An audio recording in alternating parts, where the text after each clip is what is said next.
Hey everybody, how's it going? Welcome back to Pause and Effect on Air. I'm your host CJ, and today I'm going to try to do something creative. Let me go ahead and get the music started. This week I am using the Autumn Lo-Fi mix that Lo-Fi Girl themselves posted I don't know how many days ago. Just gonna make sure this goes up on repeat. Here's the link to the playlist if anybody wants it.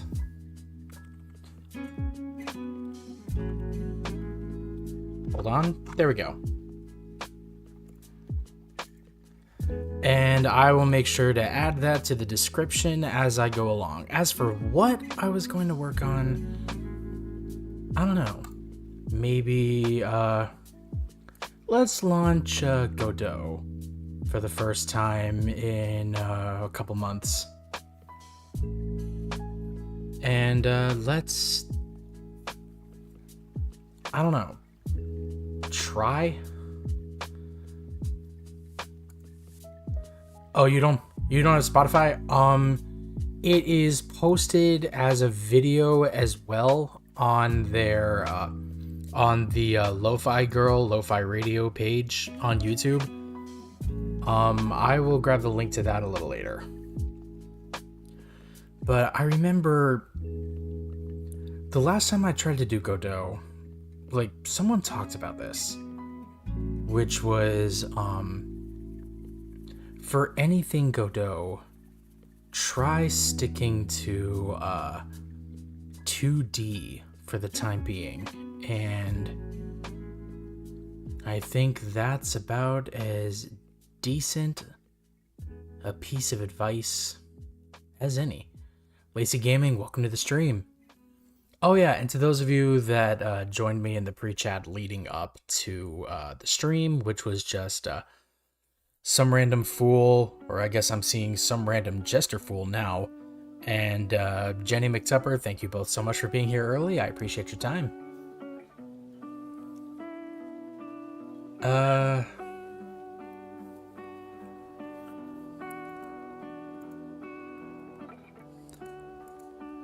Yeah, I'm just gonna call this new game project for now.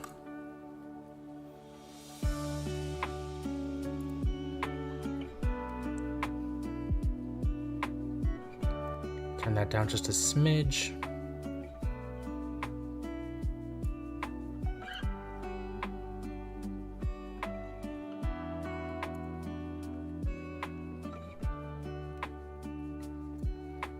There, that should be good for the time being.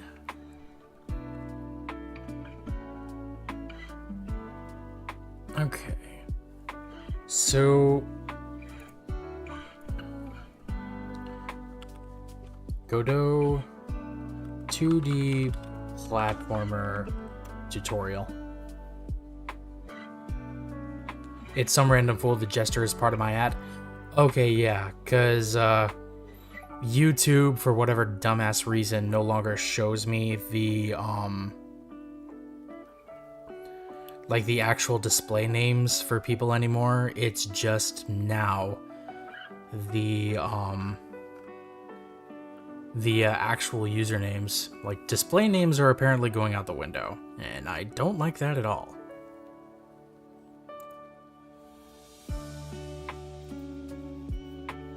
Alright, let's see.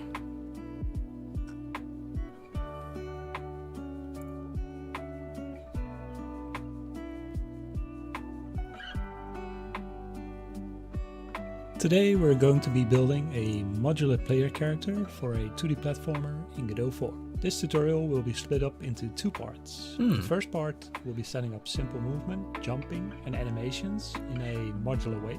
The next part of the tutorial will handle more advanced topics like acceleration and deceleration, coyote time, buffer jumping and variable jump height. Before we begin, let's run through some important settings that I use. Oh, Jenny, you were able to fix it? Make sure. How did you fix it?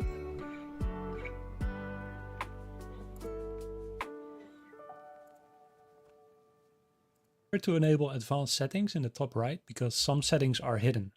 First, we're going to enable Snap 2D Transforms to Pixel. This makes it so our transform is always snapping to each pixel. This is necessary if you're using a pixel art aesthetic. If we don't enable this, the pixels could get stretched or squashed, as you can see here on the left. Next up is the for jumping and variable jump height. Before we begin, let's run through some important settings.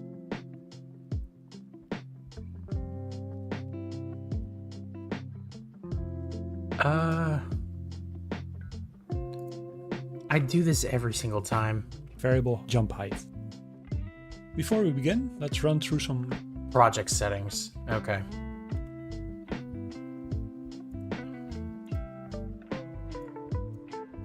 important settings that I use in this project. Make sure to enable advanced settings in the top right because some settings are hidden. First, we're going to enable Snap 2D Transforms to Pixel. This makes it so our transform is all... Well, actually, I think there's a distinct possibility I could get this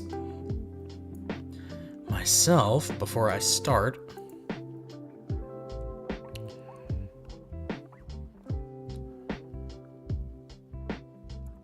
I'm going to start with Node 3D.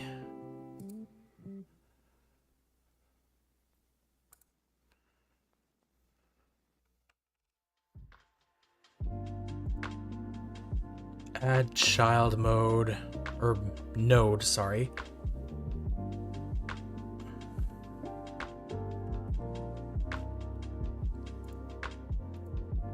Hold on. Dodo for create lore.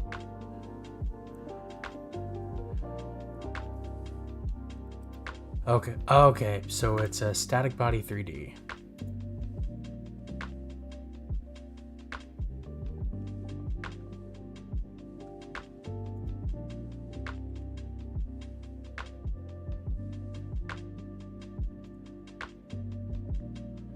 Okay,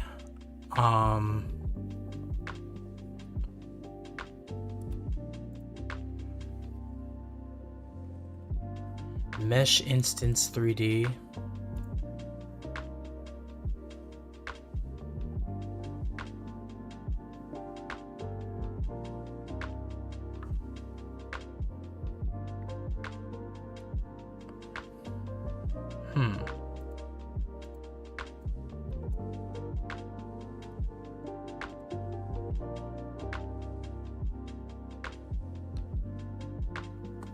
Okay, box mesh.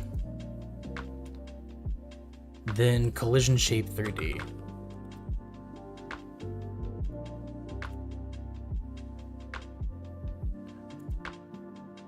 Box shape.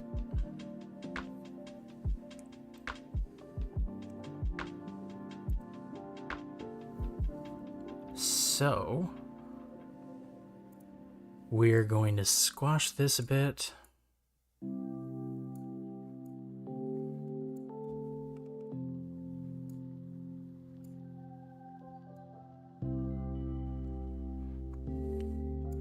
Turn it into an actual terrain of some kind.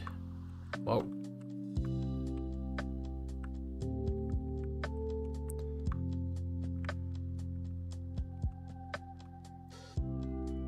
And now we have to make sure that this box shape for the collision matches.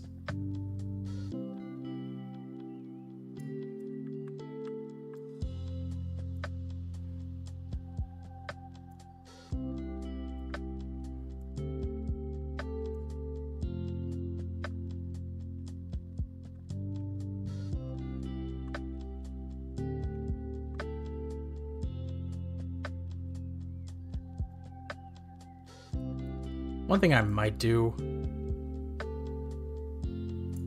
if this gets to be a little too complicated, is probably just go back to Unity and try doing the tutorials for that again.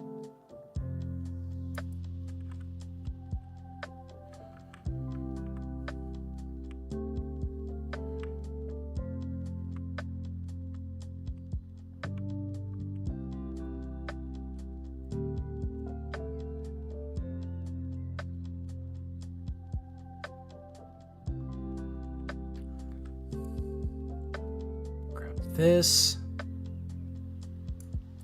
Shrink it.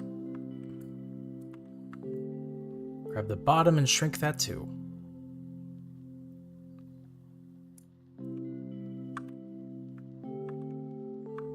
There.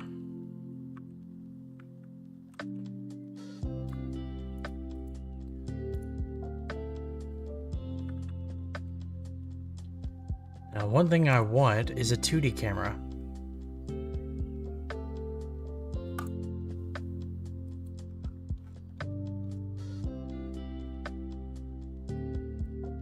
Or not, apparently.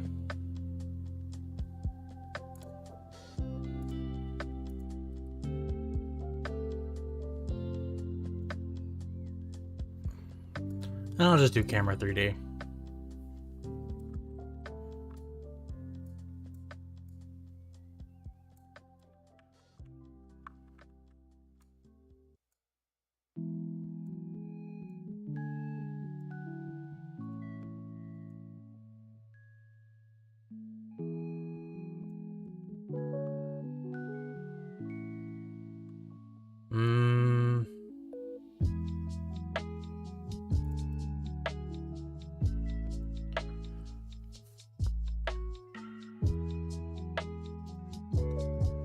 Now I'm not going to do this just yet.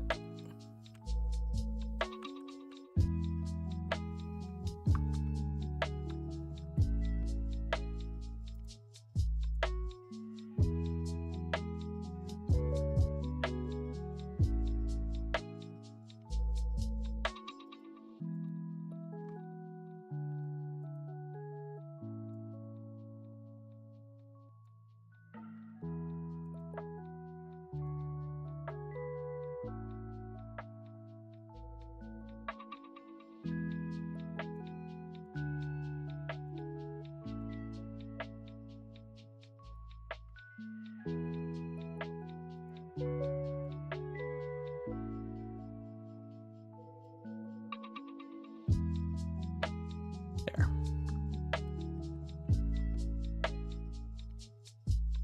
Let me push this. Alright, now let's try going back. Always snapping to each pixel. This is necessary if you're using a pixel art as. Well, let me come back over here. 2.5D platformer.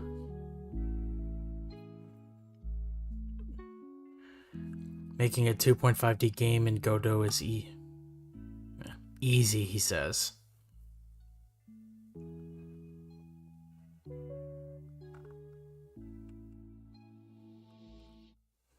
Hello, I'm Single-Minded Ryan, a game developer and a digital artist.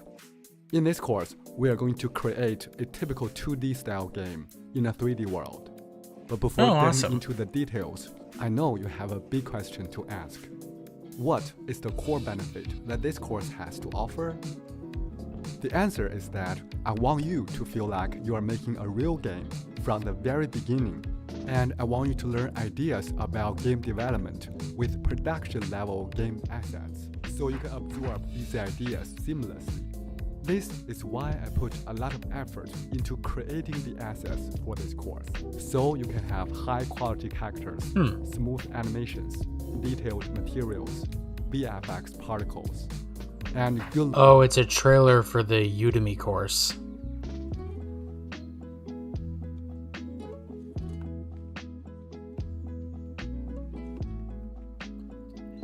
$13, huh? Marked down from 75? Ugh.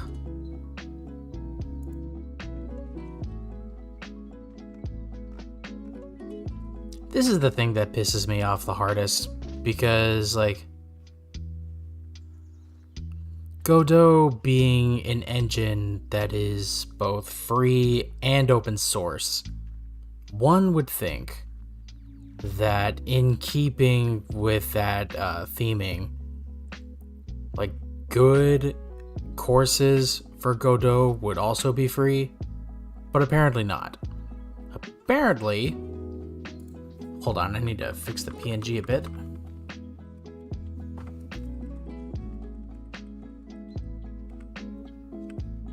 Yeah, we're good.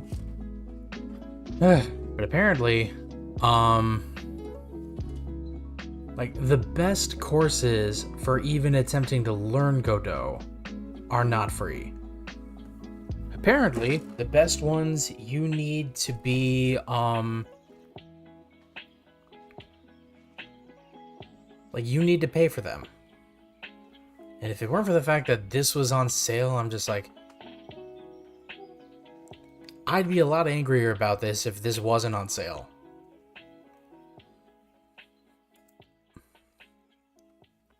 Just, I don't know, man. It just pisses me off to no end.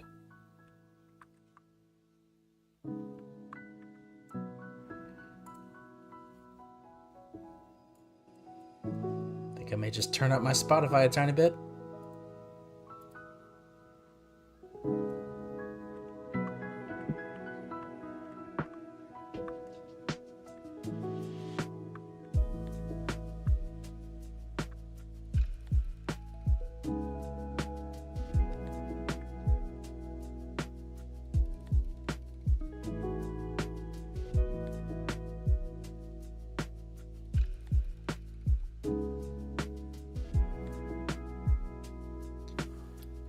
Yeah, you know, I don't know if this is gonna work.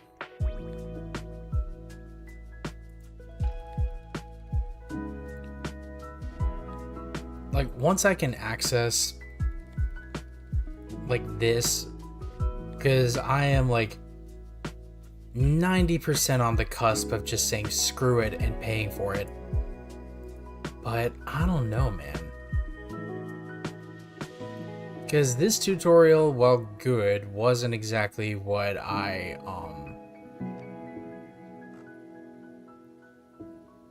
thought some of this could translate over into like a 2.5D thing, but I guess not. So I think what I'll do is just say, alright, I'll come back to Godot later. Why don't I reopen my, or why don't I reopen Unity? It's been a while since I touched it. Oh, I gotta sign in again?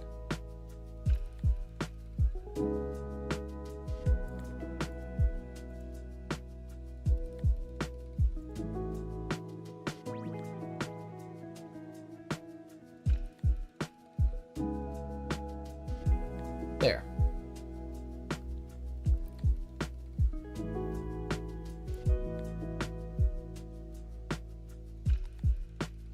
Signed me in. We're good. What was my project? Okay, this is the one.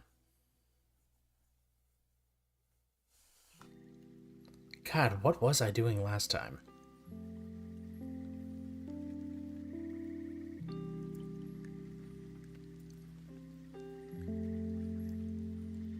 Gotta wait for this to load.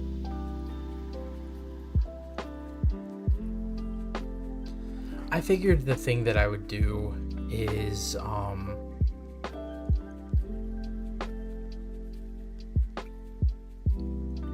tired of like constantly getting like copyright claims for using like certain video game songs. And I know I'm playing with fire because even lo-fi music is starting to get copyright claimed now, but I figure why not just play this, cross-reference what gets copyright claimed with what doesn't, and we go from there. I just end up setting up my own playlist regarding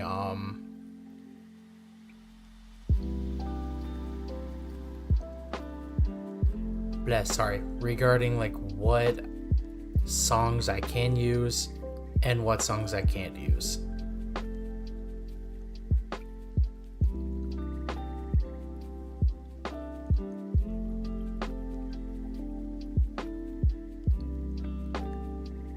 So I just have to wait.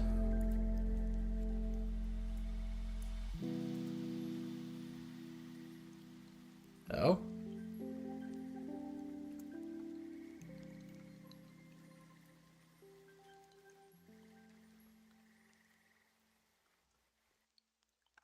Oh, I remember what I was doing now.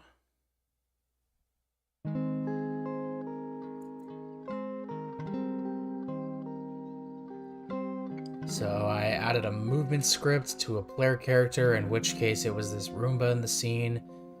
I tried to create a simple rotating object.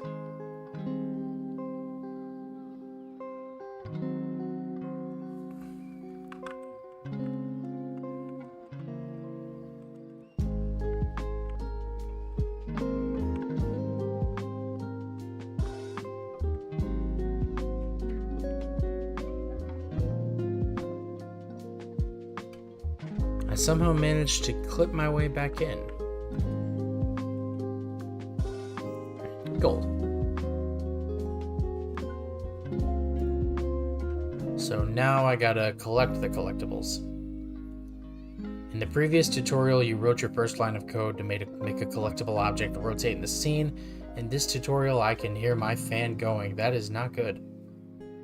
You'll complete the interactive living room scene with more code that allows the player to pick up the collectible object, rewarding them with a satisfying visual effect. You'll also add more collectibles throughout the room to complete the scene. Right now, the collectible is like an immovable rock. It won't budge when the player collides with it at full speed and even knocks the player off its course. You'll need to set up the collectible so that the player can pass through it without any visible physical collision or bump. You can achieve this with the isTrigger property of the collider component. When you tell a collider component to act as a trigger instead of a physical collider, it will no longer have a solid barrier, but it can still detect entry by the player or other game objects. A trigger collider makes an object act more like a cloud. Even though it looks solid, an airplane can still pass right through it, and the pilot knows when they've gone through it. So, make sure the collectible is positioned in your scene so that the player can run into it. Enter play mode. I've done that. Select the player object.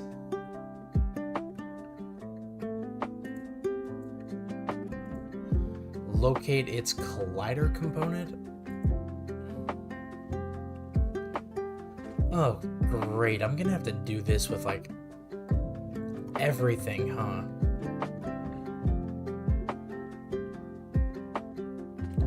Locate its collider component.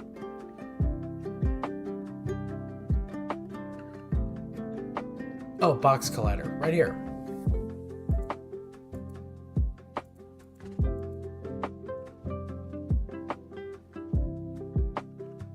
Okay.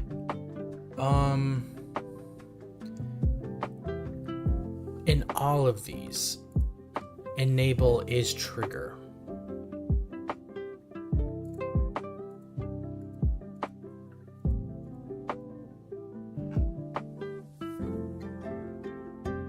Okay, I got it.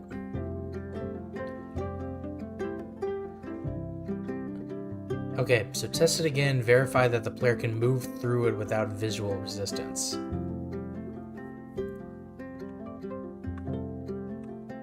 Ah, yes. I'll be back, about to make myself food. I am hungry. Alright, some random fool, have fun. I will see you when you come back. Okay, done testing. Okay, so instructions. Reopen the collectible script. Where is that?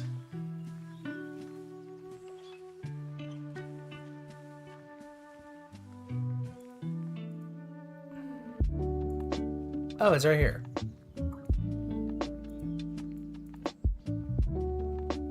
Right, Visual Studio. Okay. After the ending curly bracket of the update method. But before the final curly bracket. So, create some space.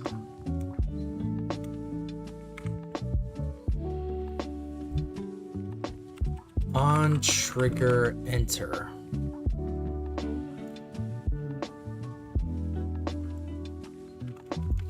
Oh, okay. Private void on trigger, enter.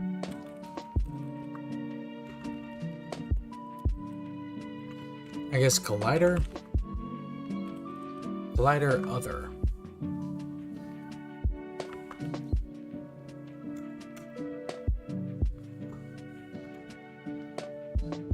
Good enough for me.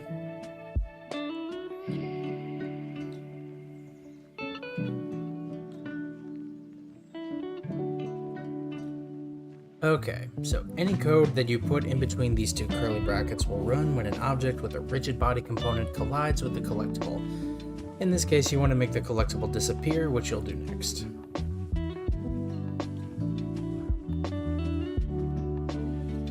In your script, navigate to the onTriggerEnter method where you plan to add new code, then press enter a few times.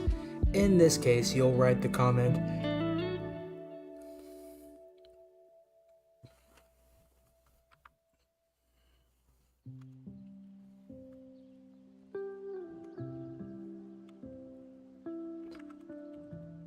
destroy the collectible.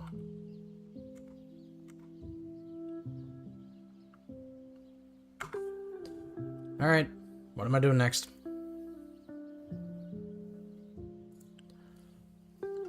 Inside the onTriggerEnter method, press enter, begin to enter destroy. And notice that your code editor may provide autocomplete suggestions. Then complete the line of code. Destroy game objects.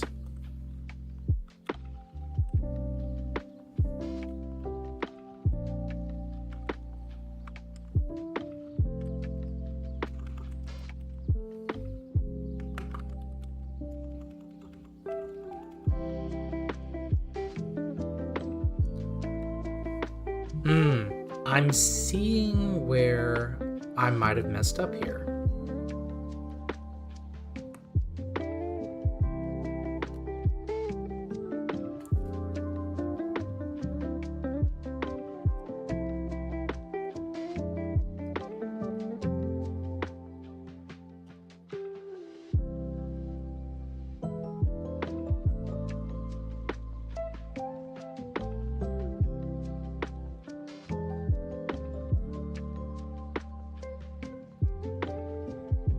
Okay, no issues found.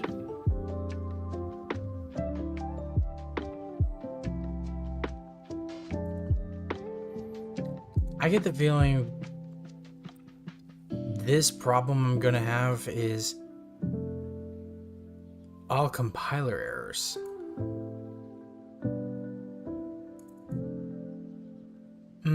I see.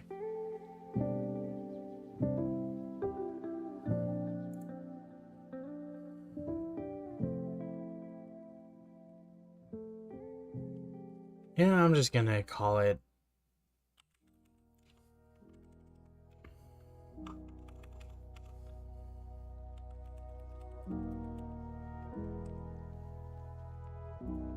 let's see.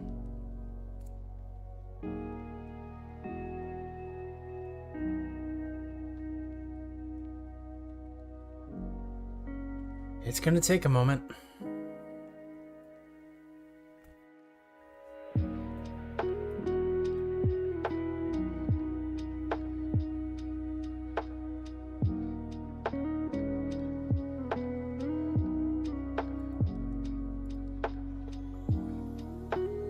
Hello?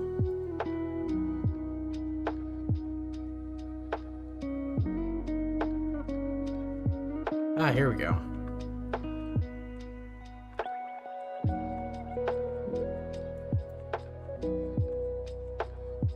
Yeah, this definitely isn't working.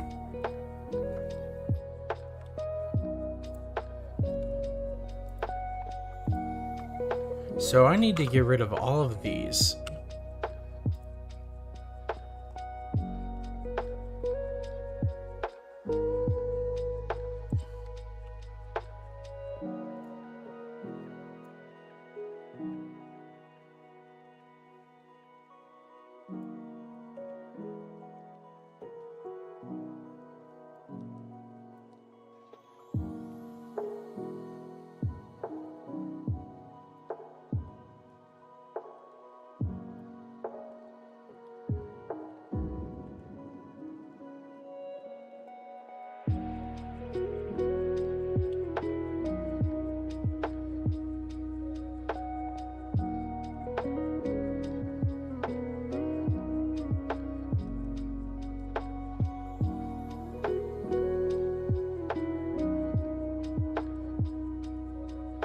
Yeah.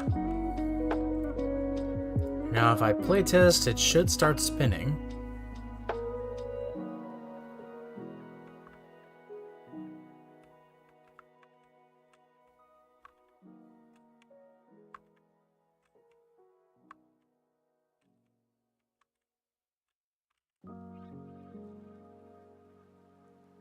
Huh, doesn't seem to be working.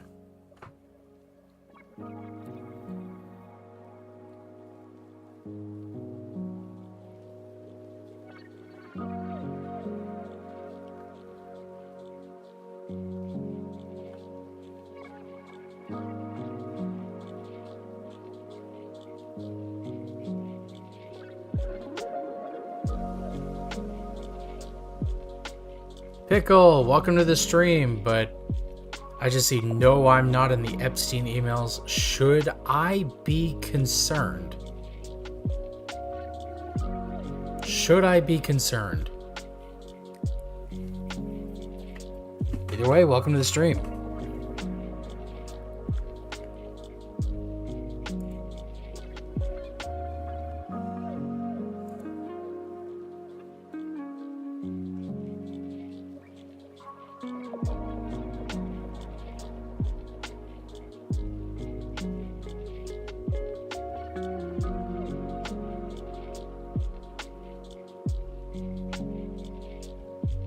Nope, I'm clean. Well, okay. Then I guess that's all I need to worry about. Dill Gates should be worried. But I thought Dill Gates was your street name. Like,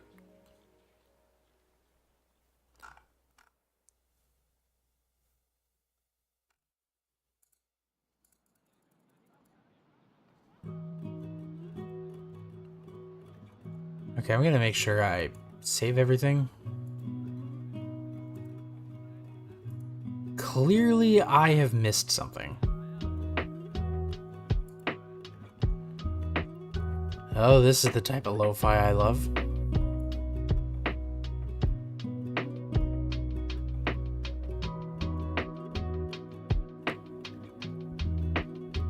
Also, Jenny McTupper, if you're still out there, I have two questions. Number one, how were you able to fix being able to like differentiate between usernames and display names on YouTube? Because haven't quite figured that out myself yet. That's number one.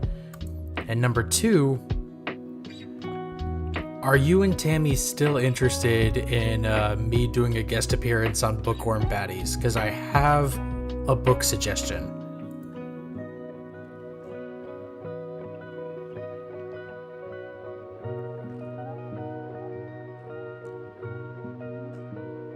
Okay, so while I wait for that answer, where the hell is that script?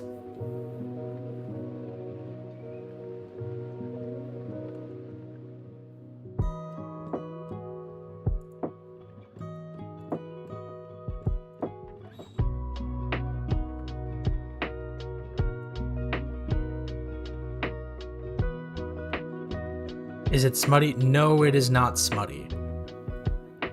Pickle, if anything, I think the book is insightful.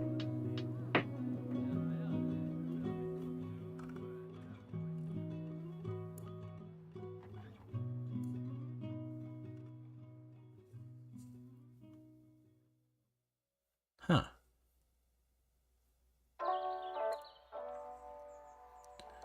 Oh, I'm lurking, but yes, I'm here and definitely want to have you on the podcast. All right, perfect.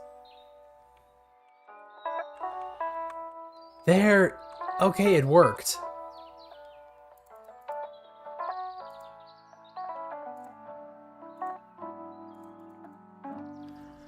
Okay, so I just didn't load the script onto the collectible dirt.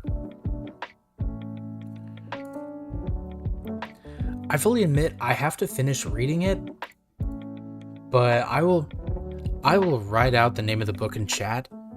Okay, Colorless Sukuru Tazaki. and his Years of Pilgrimage by Haruki Murakami.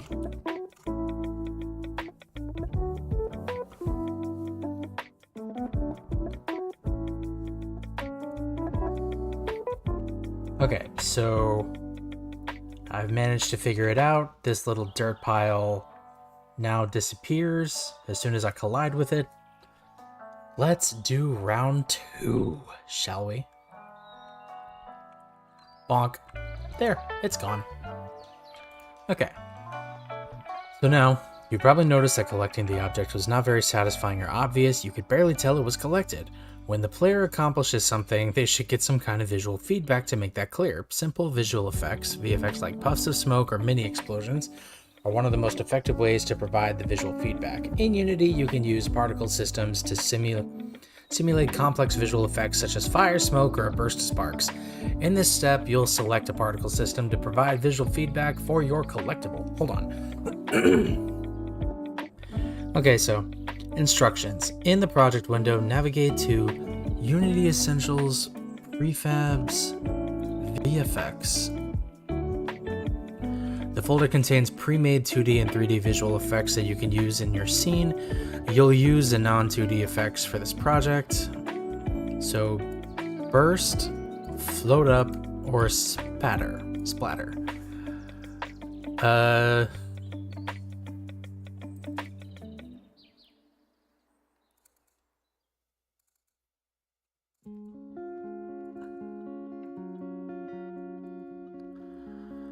Yeah, no, float up. I like float up the best.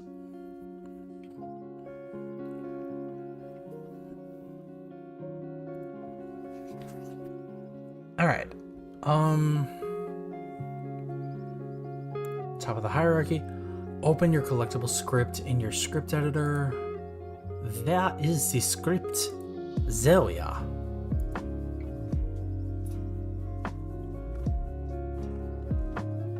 Do you know where Tammy can get an audiobook? Probably from the same place where I bought it on Kindle, Amazon. Here, I'm going to confirm. Let me just pull this window over. I said, let me just pull this window over. PC, why are you sucking right now?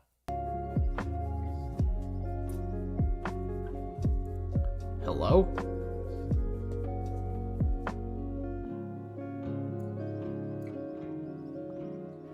I think my PC temporarily froze.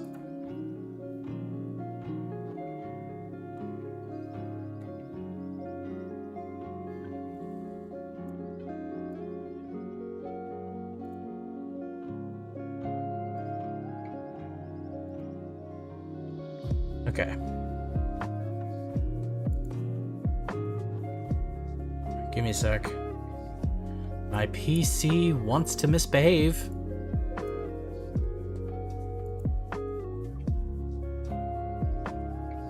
What the fuck?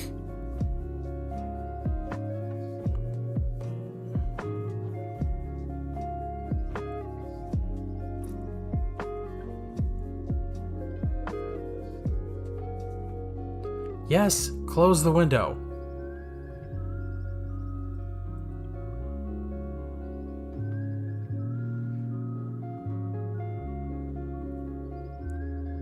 Why are you acting like this?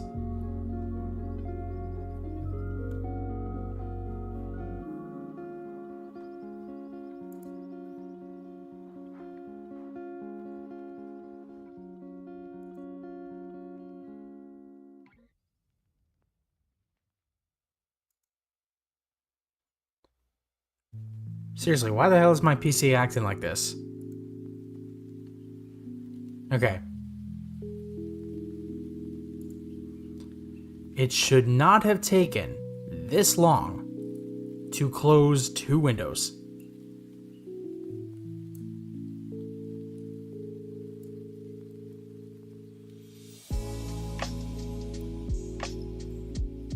Okay.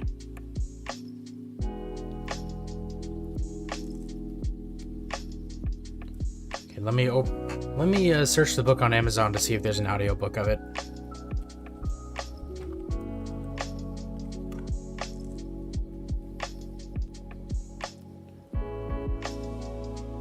Yes, there is an audiobook of it. You need to have an Audible membership for it, but yeah, it's available.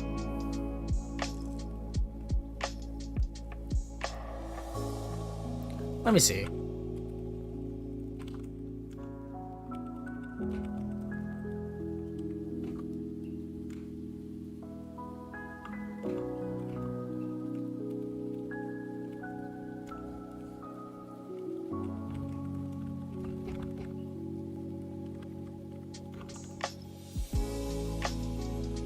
Audiobook.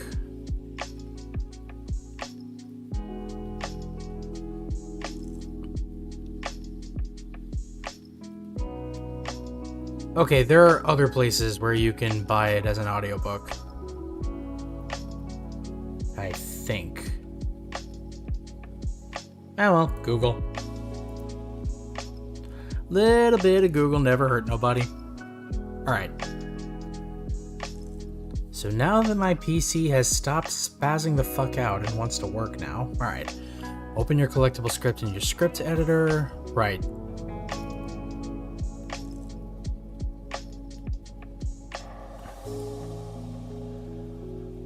Below your rotation speed variable.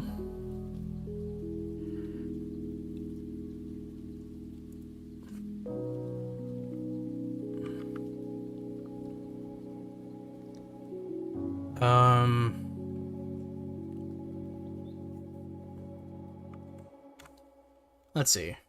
Public game object on collect effect.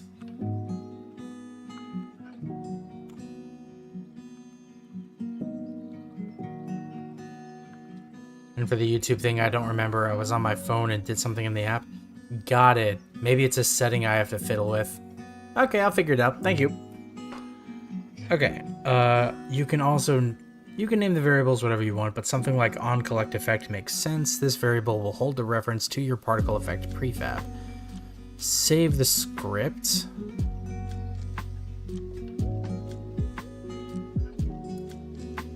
Okay, we're gonna minimize that.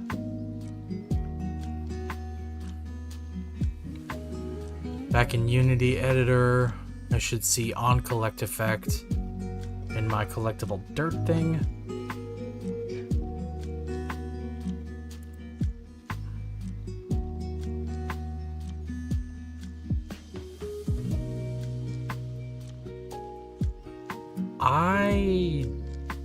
Oh, never mind. It's right there. Okay.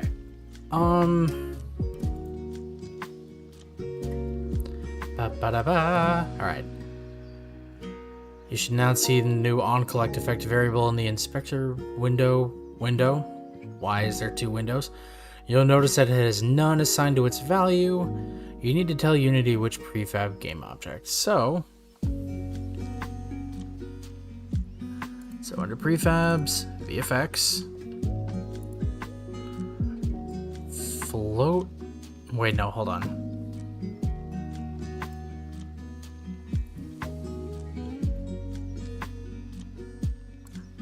There. You should now see the new onCollect effect variable. And notice that there is none. You need to tell Unity which prefab you need or want to assign your chosen particle effect to the variable. Locate your VFX prefab in the project window, then drag the prefab from project onto the onCollect effect variable box in the inspector window. This links your VFX prefab with the variable in your script. If you enter play mode now, so it should do that funky little explosion thing. Let's see. It did not.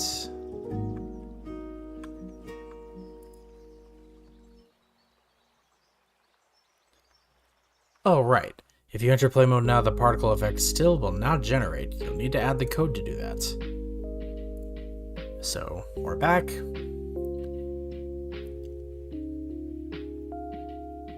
Inside on trigger enter, after the destroy command, So instantiate the particle effect. Instantiate on collect effect. Transform.position. Transform.rotation.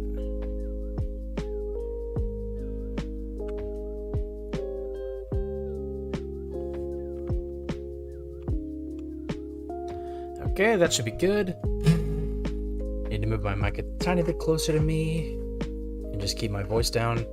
Granted, I don't really need to be like soft. I want everybody to hear the music, but like I'm the only person in my house right now. Both my roommates are gone. Where? I don't know. No skin off my bones. Ay. Alright. So I've written it in. Keep in mind that since this code defines properties of the collectible, transform refers to the transform, position, scale, rotation of this particular collectible game object. With that in mind, here's how you can interpret the code above. Call the instantiate method. Which object do we want to instantiate? The onCollect effect. Which position should we instantiate it at? My current position. Transform.position. What rotation should it have when it's instantiated? My current rotation. Albuquerque?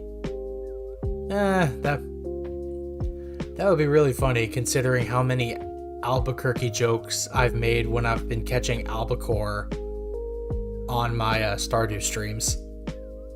The moon. That would be even funnier. Like, I don't know what my one roommate is doing. The bodega. What am I, a New Yorker? But no, like I don't know what my one roommate is doing. He international travels a lot. He went to he actually took a quickie vacation to Romania as a way, like with a friend of ours, to like get away and go experience something new, because he's been to Western Europe so much that he really wanted to try to find something different, or try to see something different, and he really liked it. But I didn't see him this morning. I saw him yesterday, but not this morning. And I'm sure he's just like insanely busy. But then my other roommate, I didn't realize the song would just end so quickly. Tammy was in Arkansas last week. Oh, nice. Yeah, I remember when I tuned into her stream on Saturday that she had like traveled for a business trip. Arkansas is an interesting place. I almost went to college there.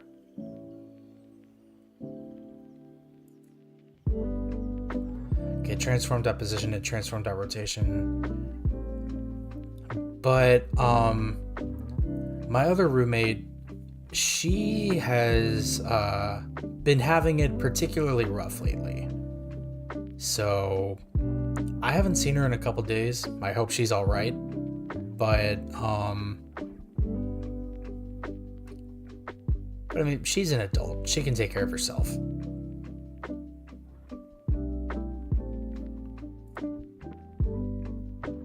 So I'm sure I will see her when I see her.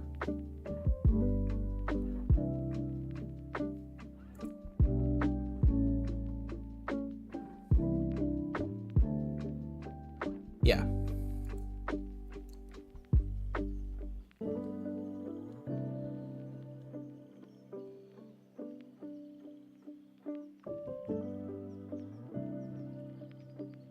Okay, it worked. Create an interesting path of collectibles. With your collectibles now completely functional, you're ready to populate your scene with more of them. We'll provide you with a few pro tips for efficiently creating a straight, evenly spaced path of objects in your scene. In the scene view, make sure you're using global coordinates. Yeah, okay, I got that. In the hierarchy window, double click the living room object to frame it.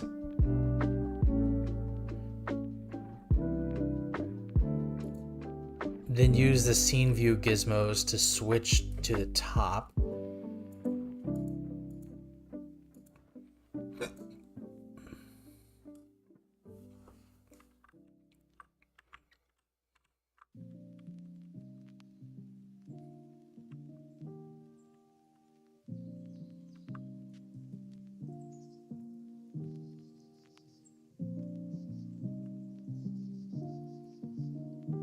Okay, now we're duplicating it out.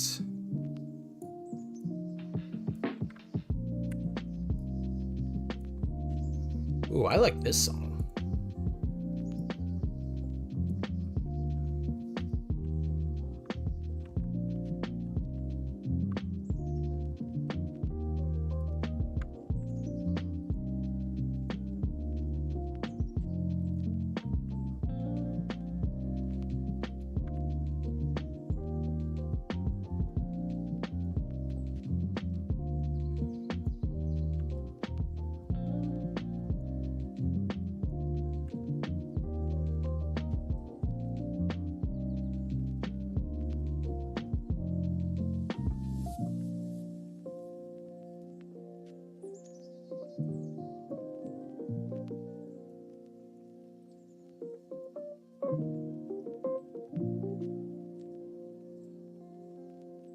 Okay.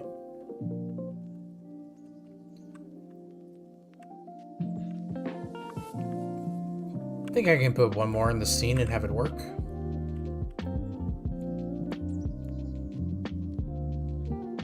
Right there. Okay. Okay, to ensure that the collectibles are evenly spaced. Yeah, no, I know. I know where it's at. We're good. This enables snapping so that you can place a collectible at fixed increments along the chosen axis. Yeah, I get it. Make an interesting path through the environment so that the user of your game will explore and interact with the entire living room. I technically did. We're good. Alright. We shall see. Ow.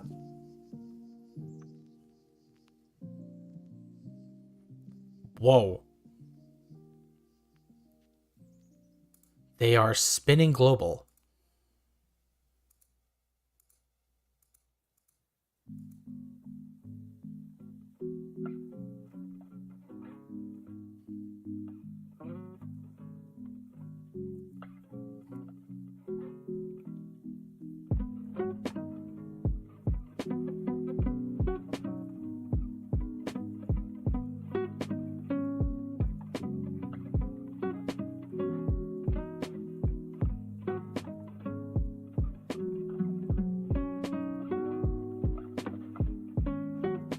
Okay, I think that's what I had to do.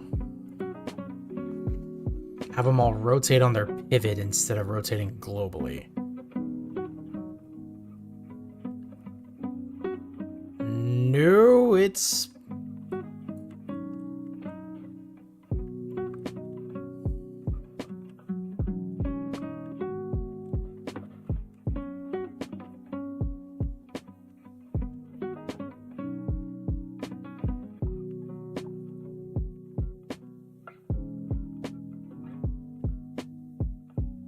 Yeah, that's not good.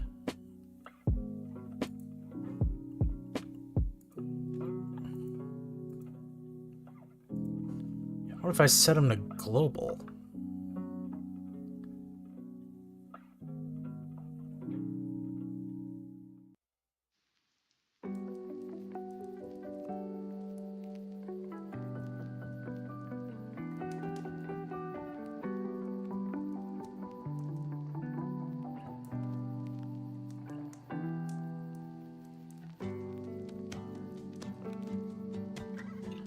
Is it because I had them on two pivots?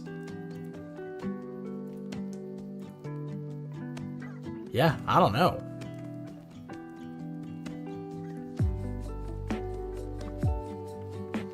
And now they're straight up not spinning at all.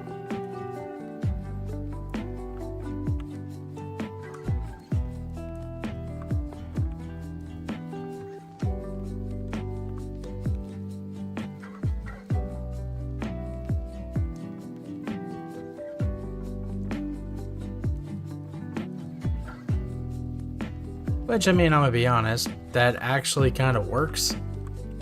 But I need to figure out which one of these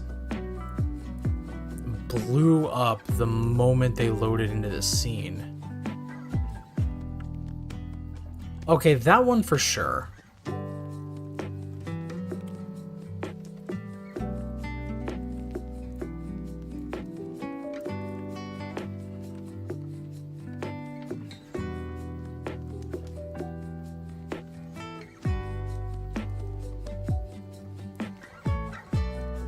Oh, is it because rotation speed was set to 0?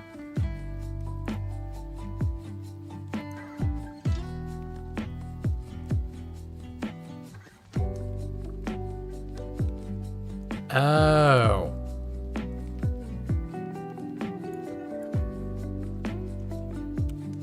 Okay, 0. Now select all of these. 0.4.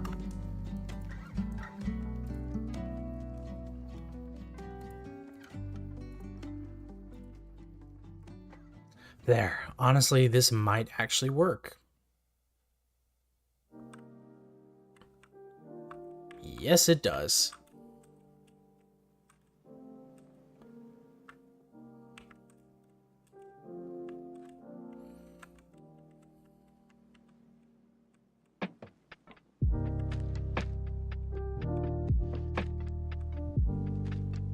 All right, we're good. So moving on. When you spread collectibles around the room, you may have noticed something strange. Collectibles disappear when they collide with one of the chairs. If you haven't already seen the problem, try putting one of the chair's legs. I see. Okay. To fix this, you'll need to adjust the logic in the code so that only the player triggers these events. The logic in collectible script needs to be when an object with the rigid body component collides with me. If that object is the player, then destroy myself and spawn a particle effect. To add this logic, you'll need to use an if statement.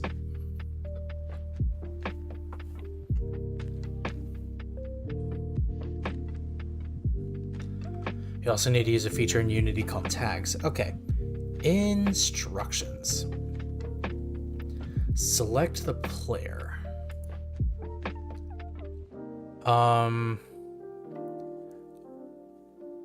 Open the tag drop down. Add the inspector window and select player to apply that tag. In the collectible script,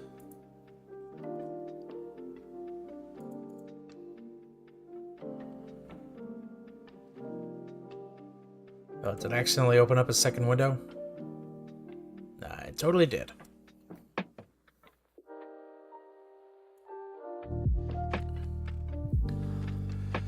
Okay. In the collectible script, use enter to add some space above the destroy command.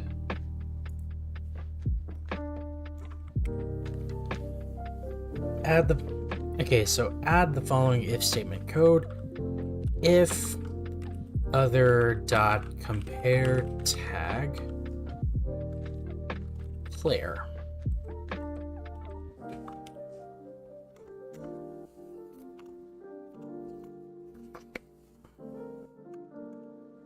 There. Remember, this code defines properties of this collectible, so other refers to another object that has collided with this one.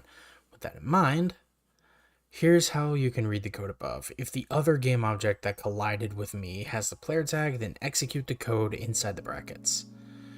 Important? Yeah, okay. Select the destroy.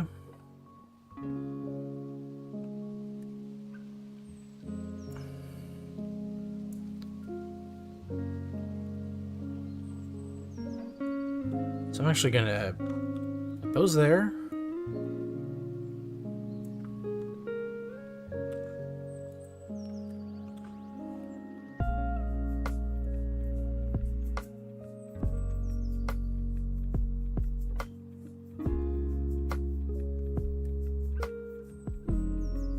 Alright.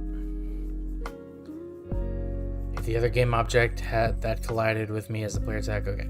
Select the destroy and instantiate code below your if statement, then Control-X, Control-V to cut and paste the code to the space between the curly brackets of your new if statement. Save, return to Unity, enter play mode, and test. It's gonna take a while.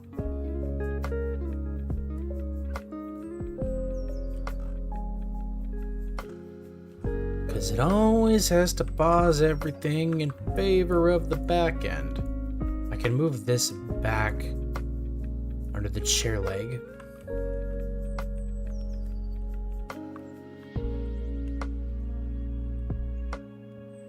And we shall see.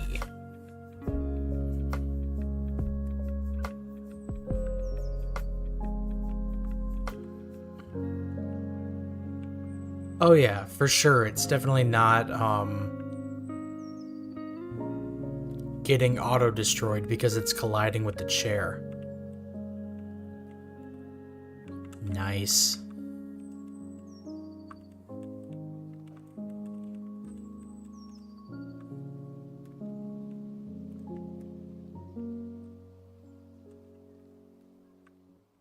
Cool.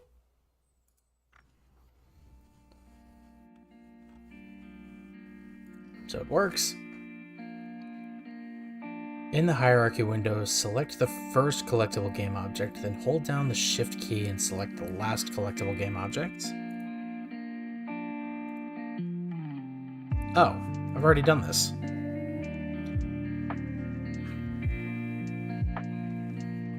Right-click the selected objects and select Create Empty Parent. Yeah, okay, done that. Already called a dirt pile. Oh, that's handy. I guess I will rename it as Collectibles.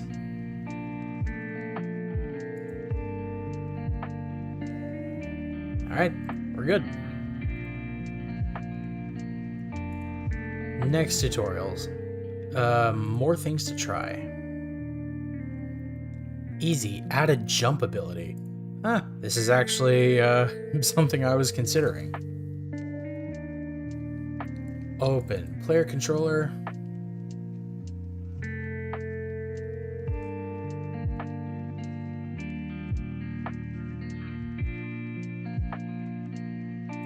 I guess.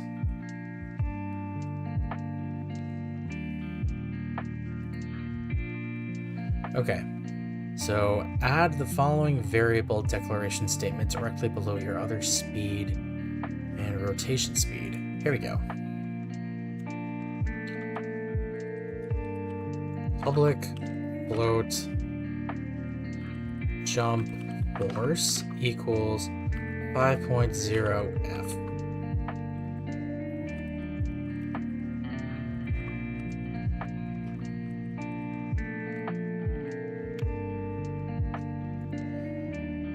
Okay. After you save the script, this variable will be visible and editable in the player controller components.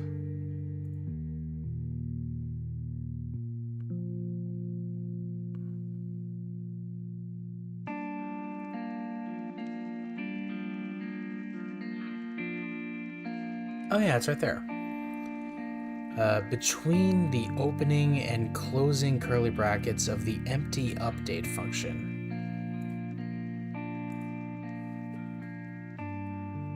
Add the following code. If input dot get button down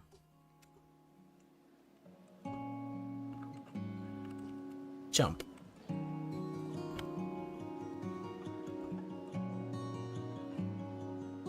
Ah.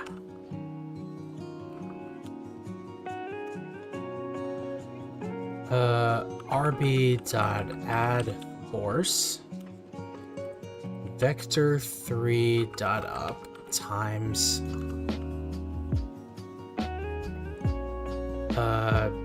jump force mode dot velocity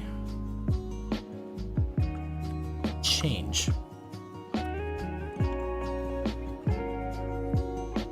Here's what this code means. If input.getButtonDown jump checks if the jump button is pressed, jump is configured in Unity's input manager to correspond to a key or button press. By default, jump corresponds to the spacebar. RB, a reference to the game object's rigid body. RB add force, this whole thing, applies an upward force to make the object jump. Vector 3 indicates the upward direction. Jump force sets the force magnitude. Force mode.velocity change changes velocity directly, making the jump instant. So save this.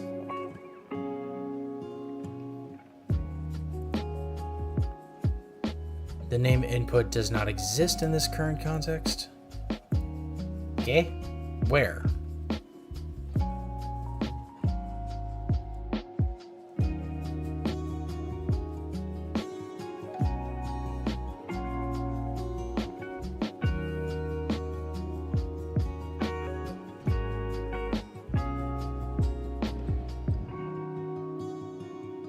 Does it need to be a capital I?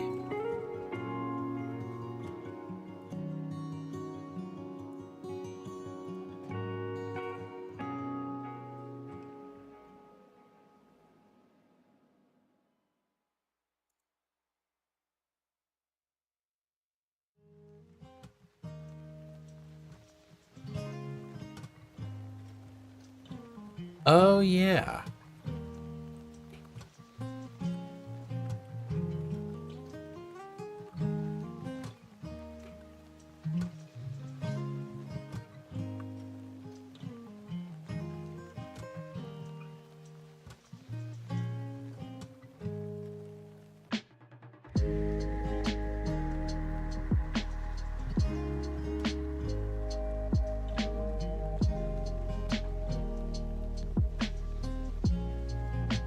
Cool. Your boy can jump now. Whoa. Oh god, I'm upside down. There. I somehow fixed it.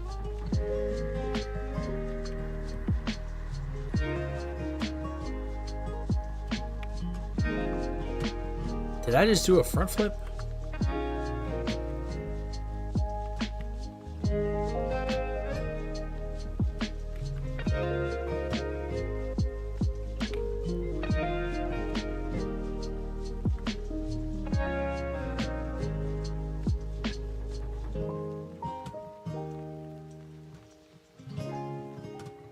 There.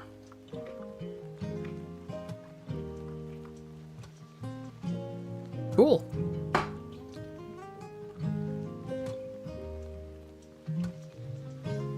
Alright, so then medium, make the door open when the player approaches. Interesting. The player is currently trapped in the living room. It would open up so many possibilities if the player was able to open the doors and enter other rooms. You could even connect the living room with the kitchen and the kids' room. Ow. And allow the player to explore all three environments. Sorry, I had to stretch. To allow the player to open the door, you'll need to add a new script that makes use of Unity's animator system. You may not have realized this, but you can actually create animations directly in Unity and then trigger those animations via scripts. The door game object already has an animator component with a door open animation attached to it. You need to add the script that tells the animation to start when the player enters a trigger zone of the door. This optional challenge is classified as medium. Alright. Create a new script in Unity Essential Scripts called Door Opener.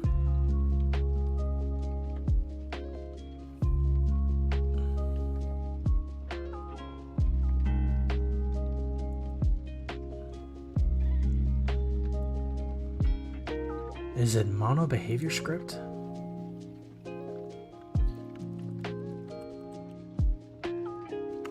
Door opener.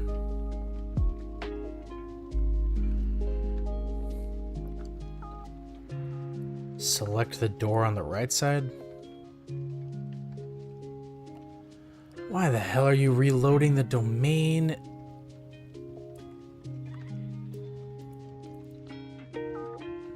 There, that door. Or no, this whole door. Yes.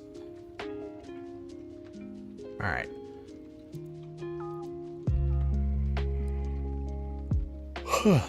Okay. In the scene view, select the door on the right side. Make sure you've selected the parent door game object. Yeah, okay. Okay, the parent one has an animator component attached to it. It does.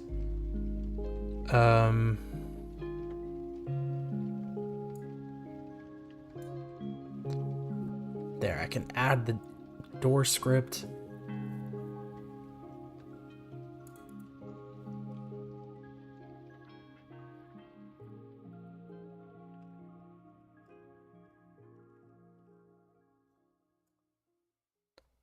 Okay, so they want me to be lazy.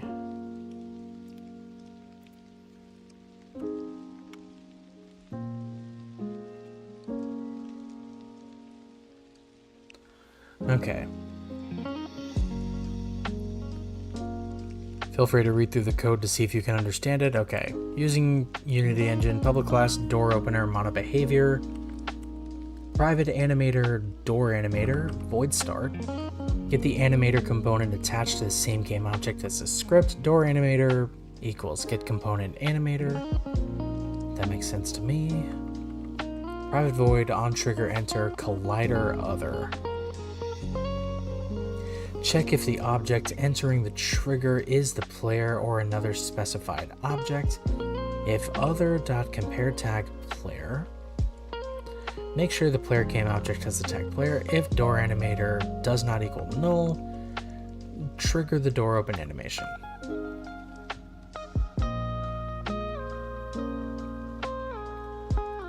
Okay.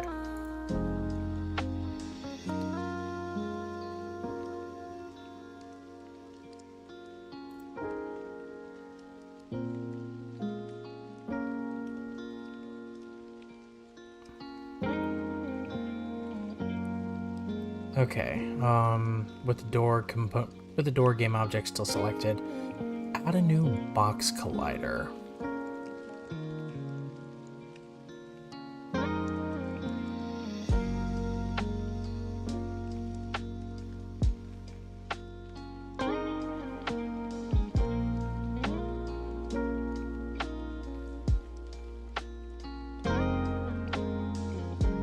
Which one is that?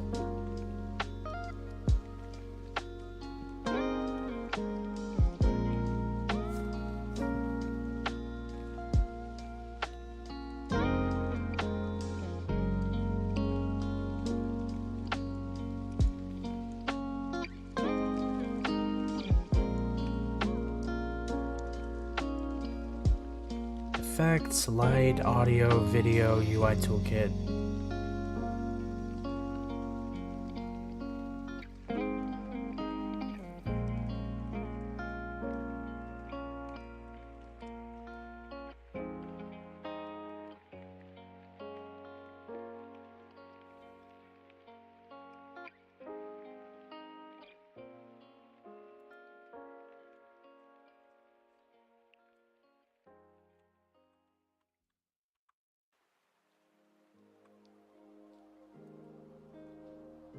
Oh, wait.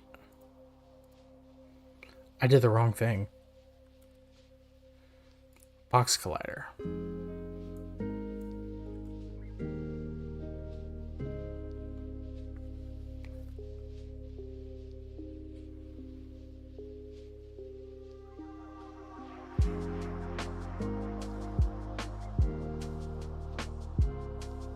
Ah, I see.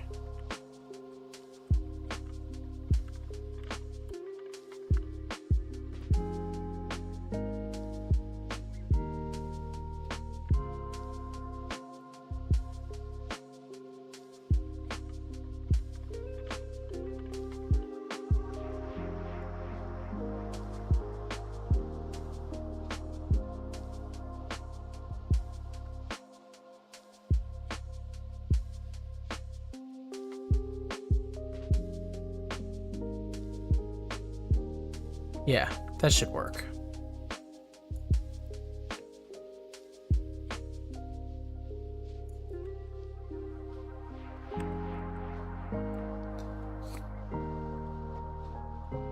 There, I don't need to edit that anymore. Oh yeah, I need to select is trigger for that.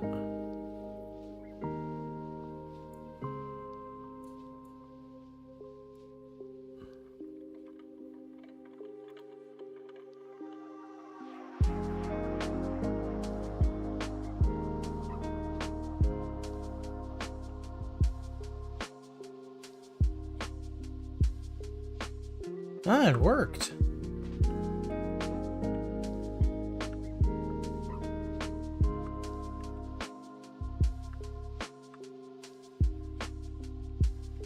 You know, I wonder if there's a way to reverse the animation.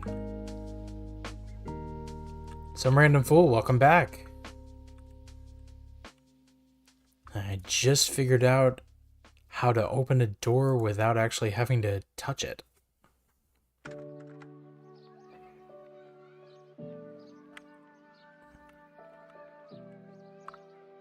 There. The door has opened.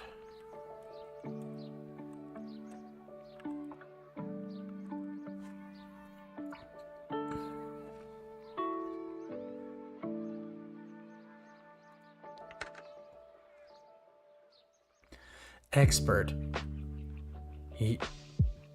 What? Use generative AI to simulate sunrise and sunset? Hell no. Like, I'll read this, but no. No. Absolutely not. You'd be amazed at how much you can accomplish with the help of generative AI large language models like Unity. Unity has their own? What the fuck? ChatGPT or Claude. These tools are especially helpful for generating relatively simple code. No, they're not. Unity Muse is trained and refined for Unity specific questions. I don't know how I feel about this. Like, alright. Unity Muse is trained and refined for Unity specific questions, so it will probably give you the most reliable results, but other LLMs will work very well too. No. In this expert level challenge, you'll use one of those tools to generate a script. No. That slowly rotates the directional light, simulating a day-night cycle in your scene. No. We're not doing that.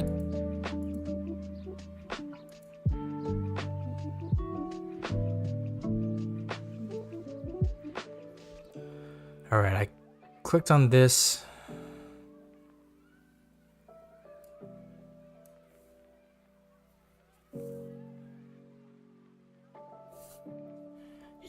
No, not Unity. Opera GX is being a real pain in my rear end right now.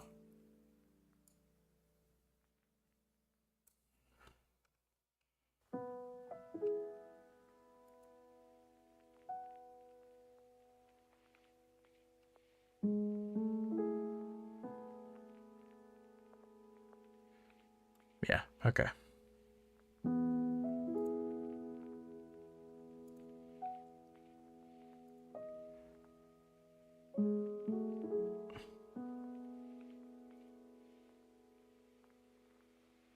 Hmm.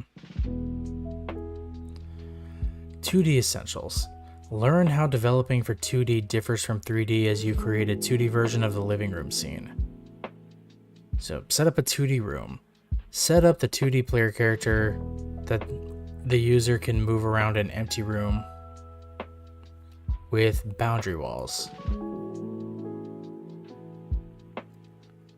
Okay.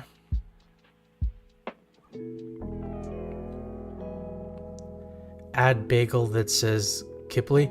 I hope I'm pronouncing this correctly, but Angela Vu 1429, welcome to the stream, and welcome to Pause and Effect. I don't think I've seen you around before. I'm your host, CJ. Good to see ya.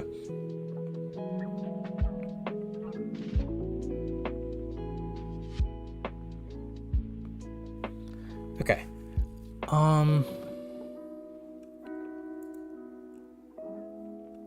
this 2D mission, you'll create a top-down 2D version of the interactive living room scene that you created earlier. Just like in the 3D, you'll control a character trying to collect all the objects in a room. By completing the scene, you'll learn how working in 2D is similar to 3D, but how it's different.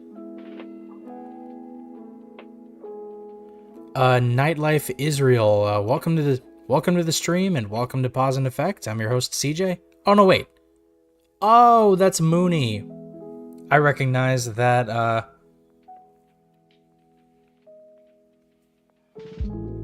PFP. KK, I'm new. I've been hopping in and out of streams of many streams. Oh, well, I appreciate your continued patronage. Thank you.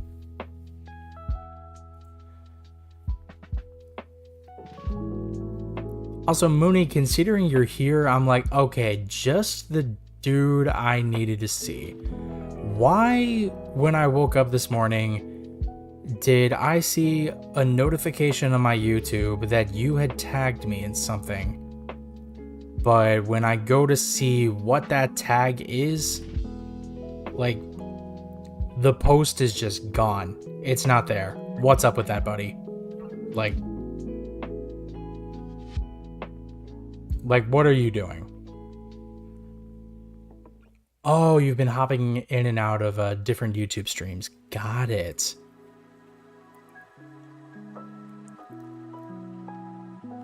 In the project window, go to Unity Essentials.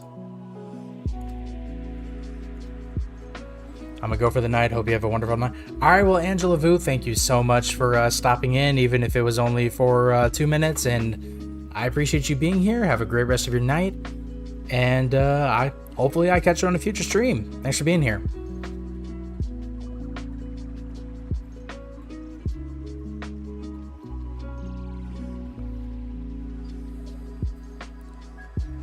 I was trying to say joint the life, but I said it wrong. Bro, what does that even mean?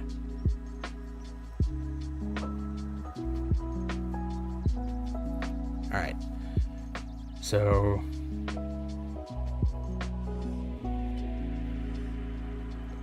okay, I'm here again. I'm guessing this is your other account, Mooney.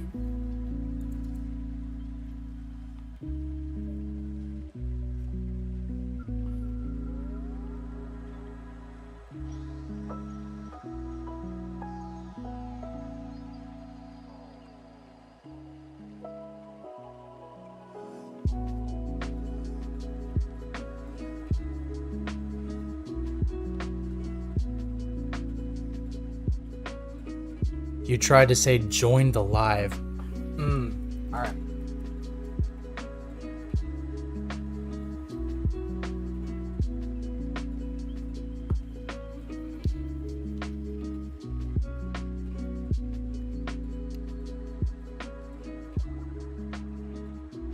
I'll be back. I'm going to spelling class now.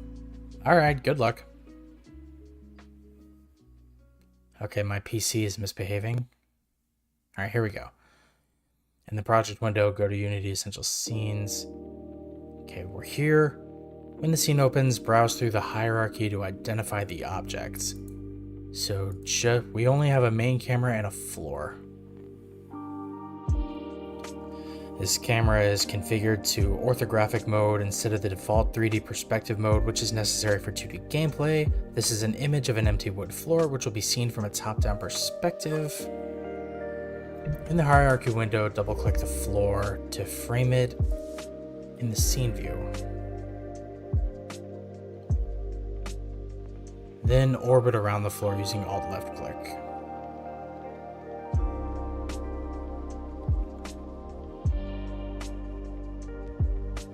Got it.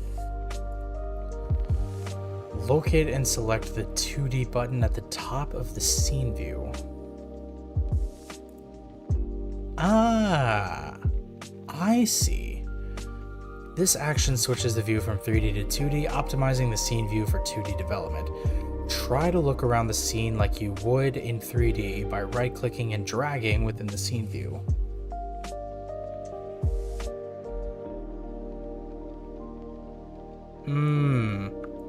Note that unlike in 3D view, the view does not rotate. Instead, it only pans across the scene. Experiment with panning and zooming. Okay, this is the main way to navigate in 2D mode. Note that the scene view gizmo has disappeared from the upper right corner of the scene view.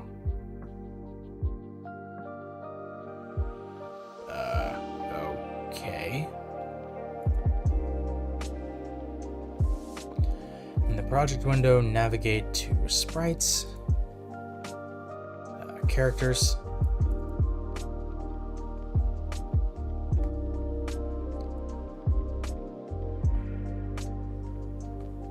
okay, so get the Roomba, ensure its Z is set to 0. It is.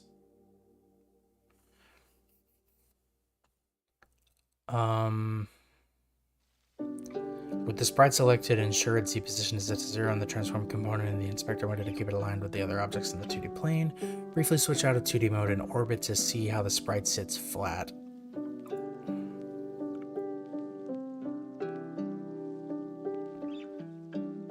Yeah, that makes sense.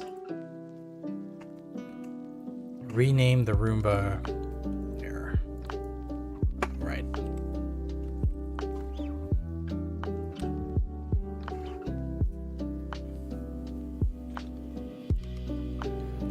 In the hierarchy window, select the player game object.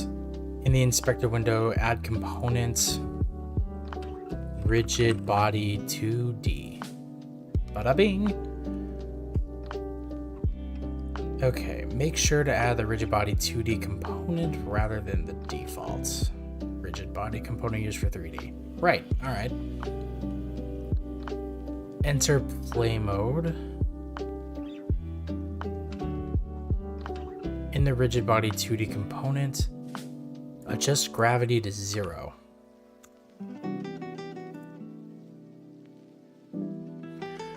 This will stop gravity from affecting the player. Even though you disabled gravity, you still need to move. You still need the rigid body 2D component so that the player can move. Enter play mode again. All right.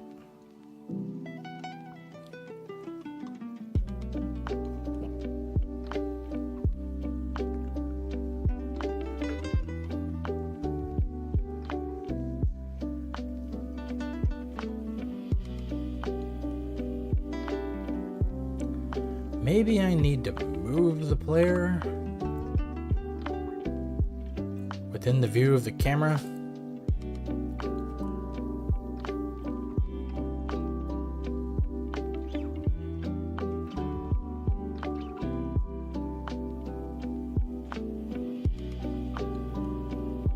Yeah. Okay. Still need the rigid body 2D component. Enter play mode again to, yeah. All right, save.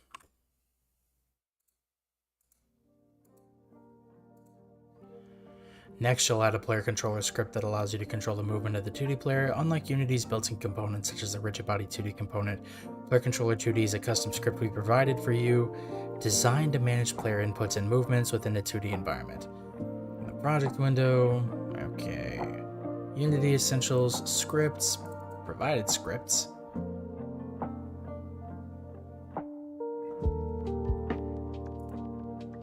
Player Controller 2D. Alright, good for me. Good enough for me.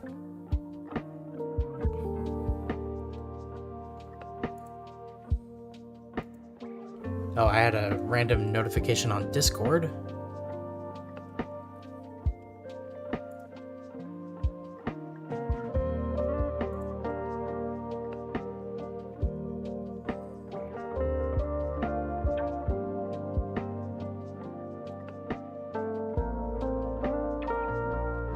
Just need to message someone back.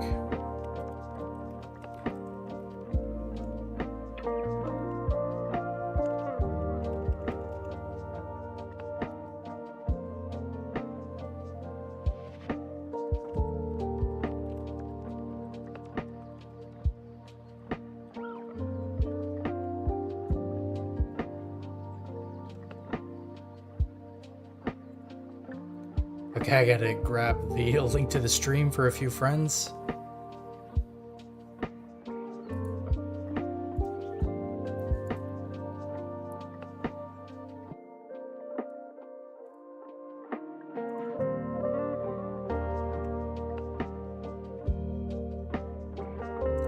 There. Okay. Select the player game object to show its components in the inspector window. Drag the player controller 2D script directly into the inspector window. That's done. Note you can also drag the script directly onto the player game object. I did that once. I kind of like dragging it in as a component better.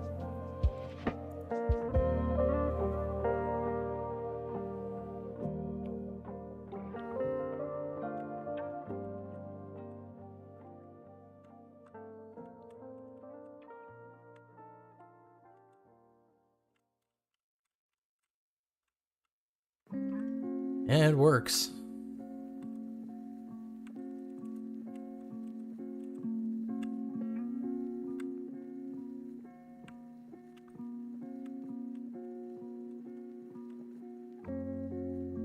I assume one of the things I'm probably going to be doing in this tutorial is setting it up so that the player camera, the main camera moves with the player. Or not.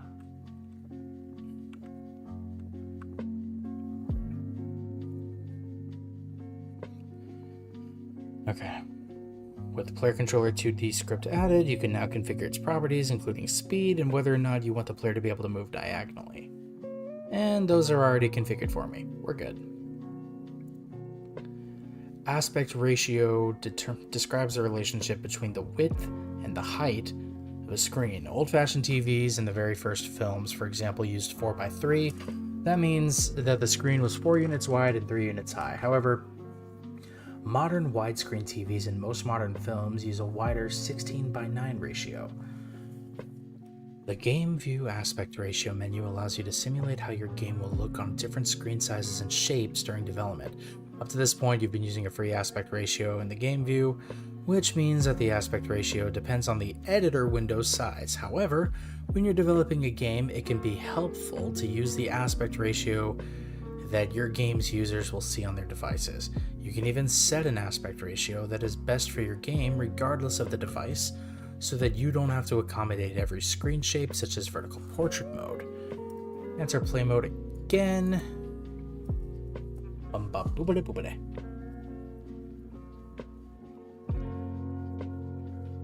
Alright, find the aspect ratio window drop down.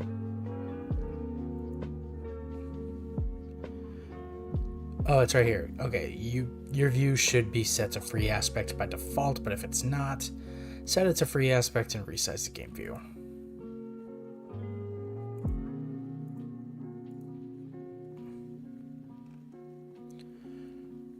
Note that you can no longer see the entire floor, and the player can exit the viewable area. Yeah. Let's try 16:9.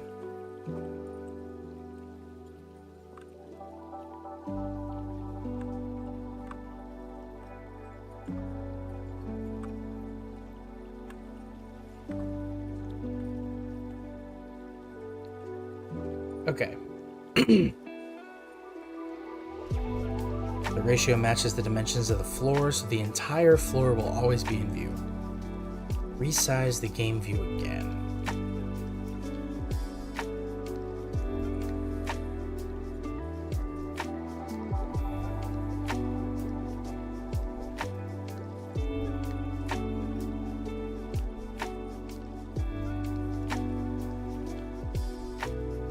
That should be fine.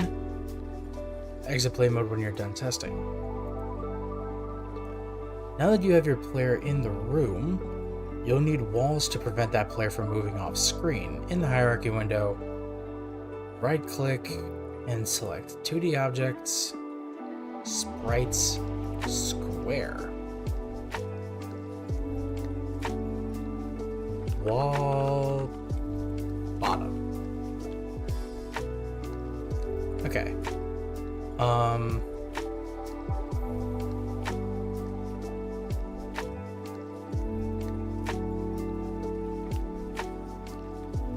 With the square sprite selected, switch to the rect tool from the toolbar.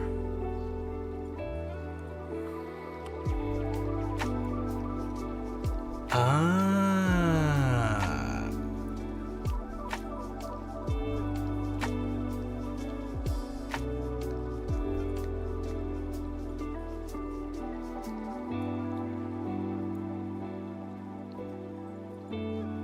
Interesting that there's a tool like that. Okay. You can also press the T key on the keyboard to access the rect tool. Yeah. Simple enough. With the rect tool, you can control the object's shape and move it around. Click and drag the corners or sides to stretch it across the desired edge of your room.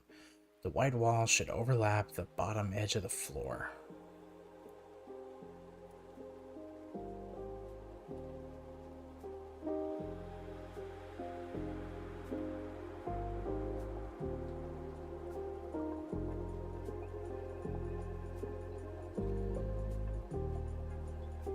You can control the object's shape and move it around. Click and drag. Dot, dot, dot, dot, dot, dot.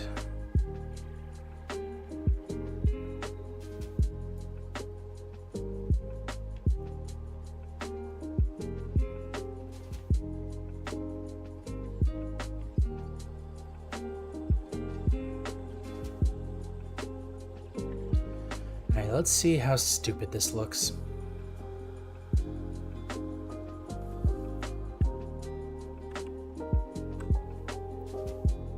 I honestly think it would be a lot better if you can't see the wall.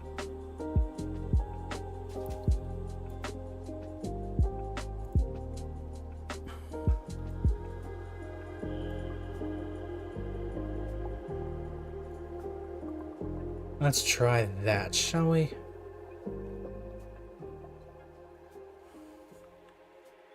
Yeah, you can't see it, but it's there. Okay, so select the wall bottom game components. Okay, well, let me read this first. As you probably remember, colliders define the physical boundaries of objects, allowing them to interact with each other. Just like Unity is a 2D version of a rigid body component, it also has 2D versions of colliders. Instead of Box Collider 3D, there's Box Collider 2D. Instead of a Sphere Collider, there's a Circle Collider 2D. There's a lot of other 2D colliders to fit your asset's needs. Alright, select the wall game object in the hierarchy window. In the inspector window, select Add Component. Okay, Box Collider 2D.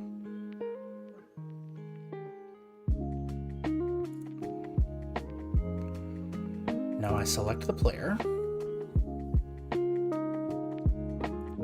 Circle Collider 2D.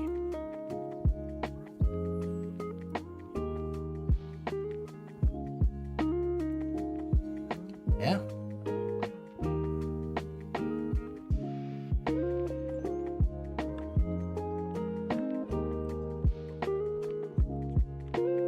Yeah, that works. Dare say it works pretty well.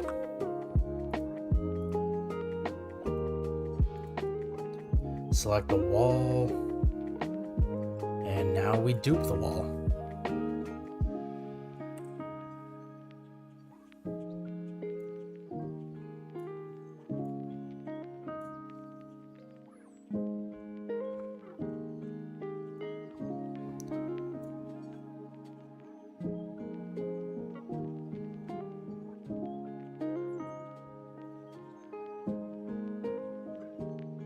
Okay, let's see.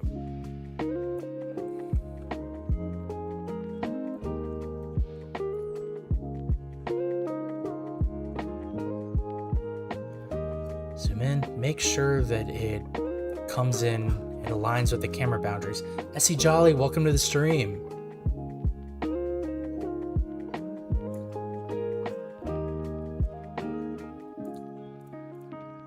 Wait, F2. Wall top.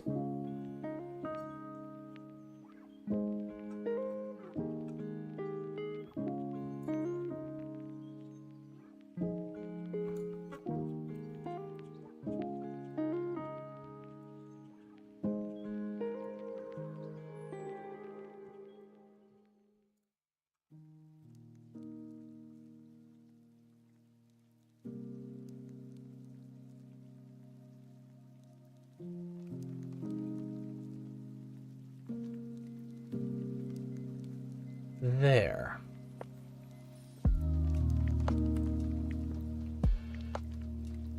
Let's move you.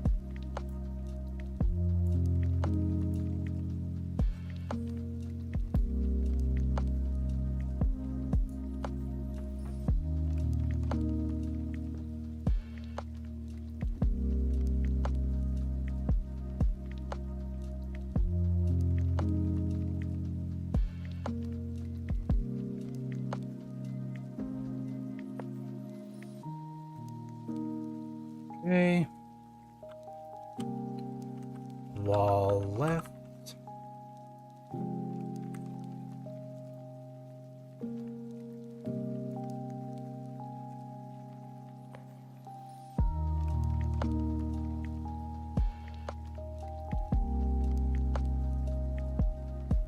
Right, good.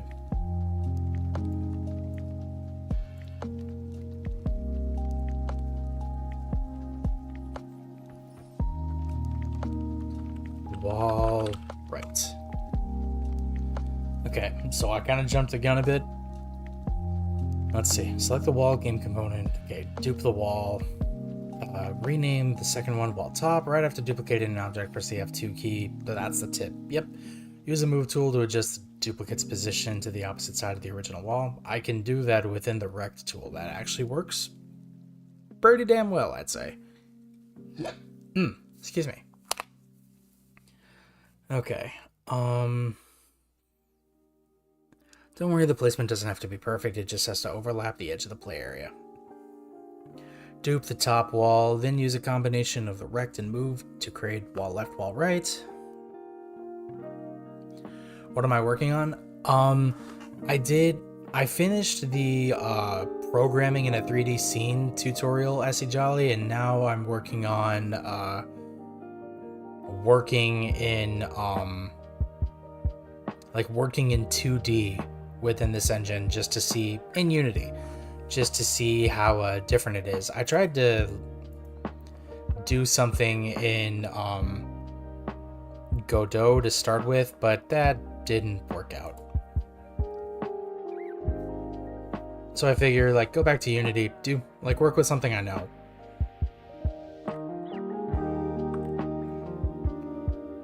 Okay, I am bonking against the walls.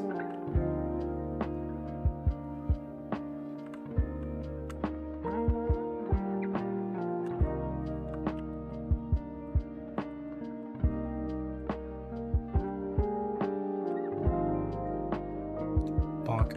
Yep, there it is. Unity seems more intuitive. It honestly feels more intuitive. Okay. So next up, complete your 2D puzzle game. So I'll do this tutorial, and I'm not gonna end the stream after this, but well, actually, one thing I need to do is go to the bathroom. But I'll do this tutorial, try to figure it out, and then so as I don't put everyone to sleep with the lo-fi playlist that I'm using, we'll play something, because I've been wanting to try something out for a hot minute, and I played 20 minutes of it last night. It was really fun, and we'll get to that. But before that, I will be right back.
Okay, everybody, I'm back. So sorry about that. Let me get the music started again. Figure I'll just skip to the next song. I just see music notes in chat, and I see jams out to CJ's hold music. Oh, well, perfect. I'm glad you like it. Thank you. Okay. So, there we go. Sorry, I moved my mic back a bit. In this tutorial, you'll fill out the 2D room with furniture that the player can push around, and then fill it with collectibles for the player to search for. At the end, you'll even add a simple user interface that tracks the number of collectibles remaining, which will make it feel like a fun puzzle game. Okay. In the project window, go to Sprites Furniture. Select furniture sprites you want to add to your room and drag them into the scene.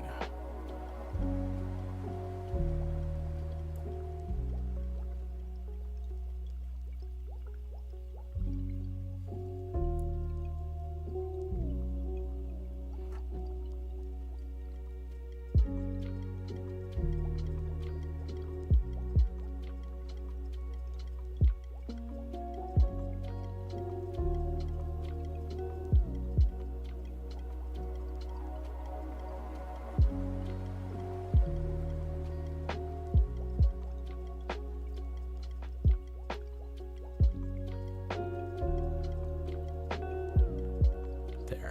Chair and ottoman in that corner.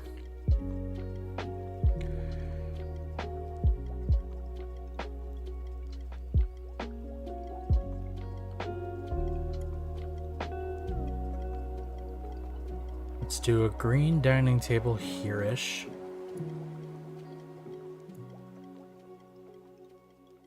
That ain't it.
Let me duplicate that.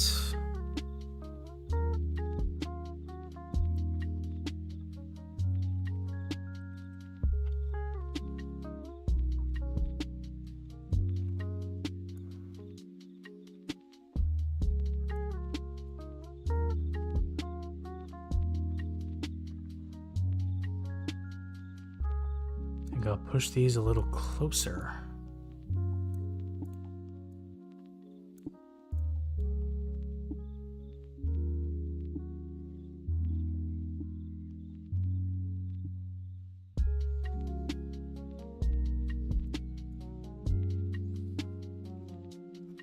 Okay.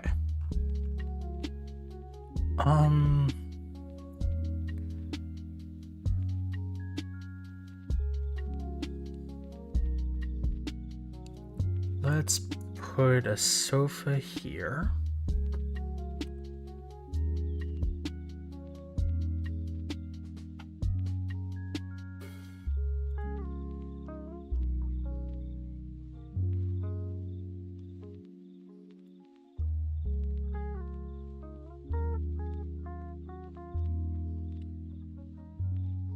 Let's put a table there.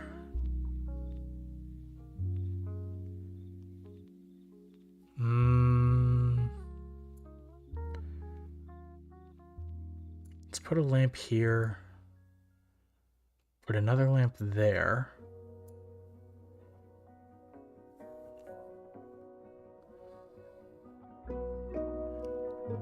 And let's put a plant there.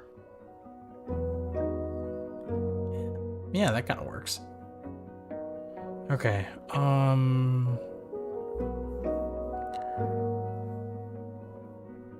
important, do not put one piece of furniture on top of another. Yeah.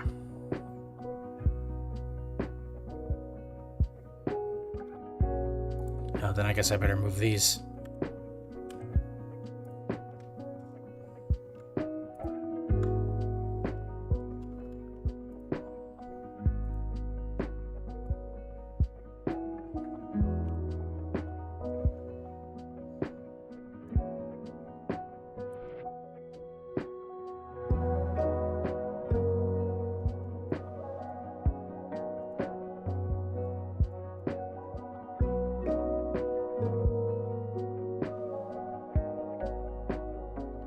I think I'll put these guys right here, which means I also need to move the player over a bit.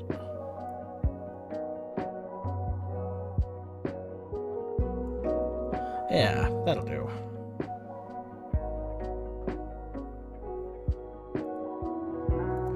Save that.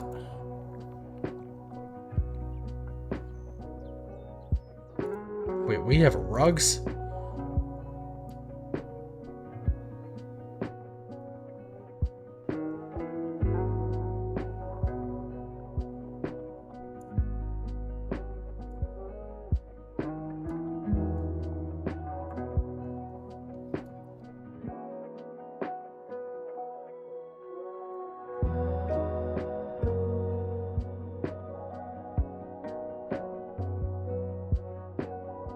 Wait. Okay. I thought adjusting it in hierarchy would be the thing to do, but no. So in hierarchy, use the shift key to select all the furniture objects.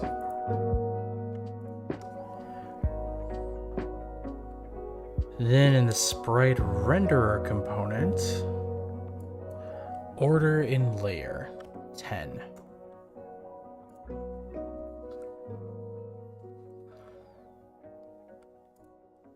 Now select the rug, set order in layer to 5.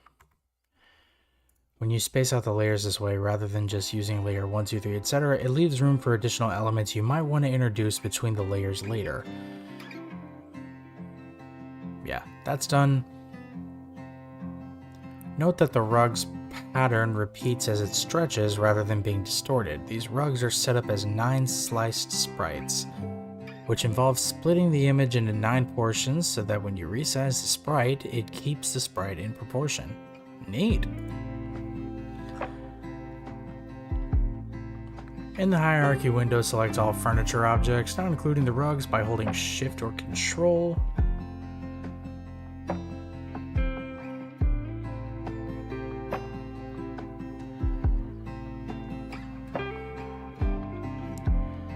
Yeah, no, we're fine. Okay, with all the furniture selected. Oh, okay.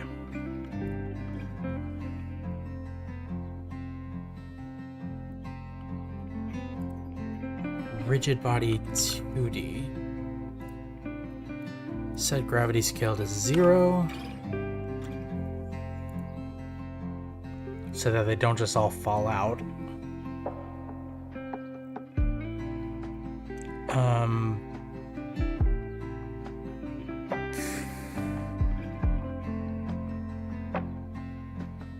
So add a box collider 2D to every single thing.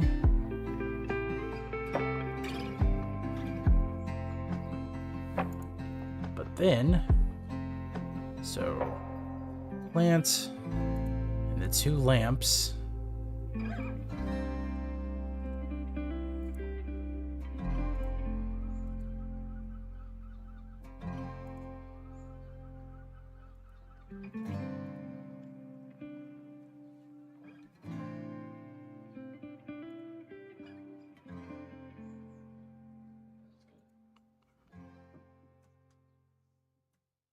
Wait. If you you added any circular furniture, you need to replace the box collider 2D component with a circle collider.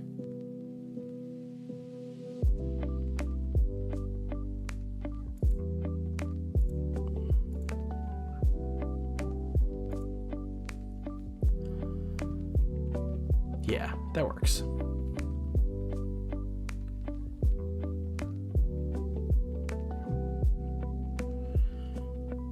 Okay, select one of your circular furniture sprites and locate its box collider 2D. Either right-click the component's name or select more. Yeah, okay, done.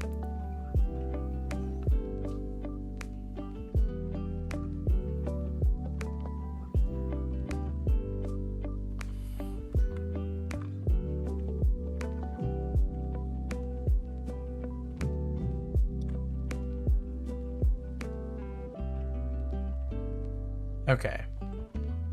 So clearly I need to set the player's layer to 10 as well.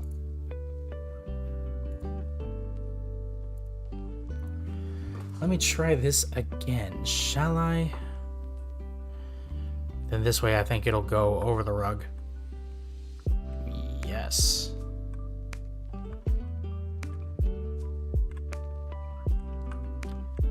Everything slip sliding.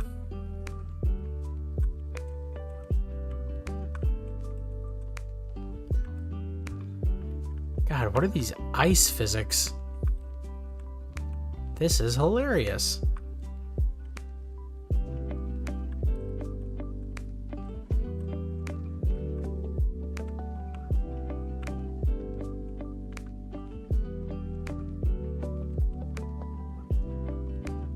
Alright, cool. In the hierarchy window, select all the pushable furniture objects again. In the furniture's rigid body 2D components.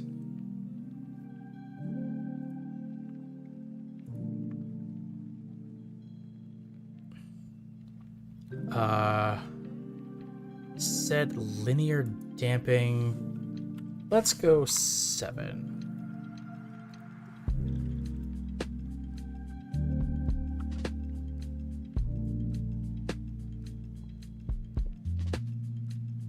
Okay, now they're all probably not going to slide all over the floor.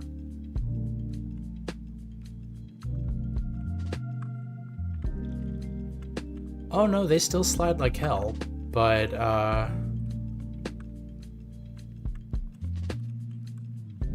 they don't move nearly as much. I do think it's really funny that the objects are spinning.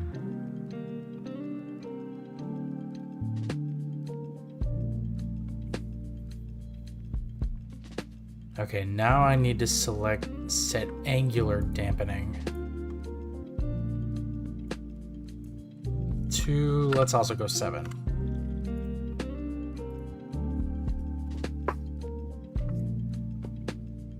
Okay, the international traveling roommate is home.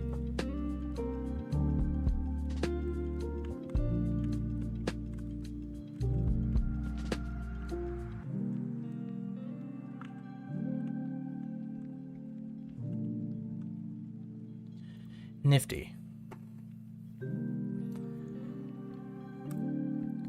In the scene view, adjust the mass of heavier furniture items to make these harder to move.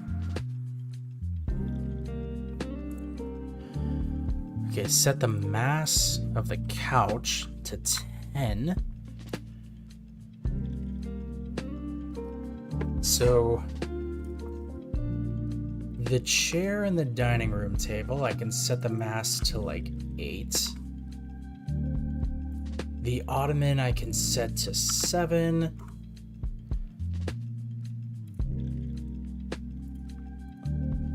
The dining chairs I can set to like 6.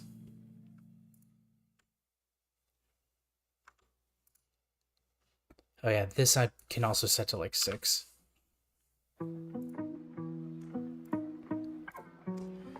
And these I can set to like 5.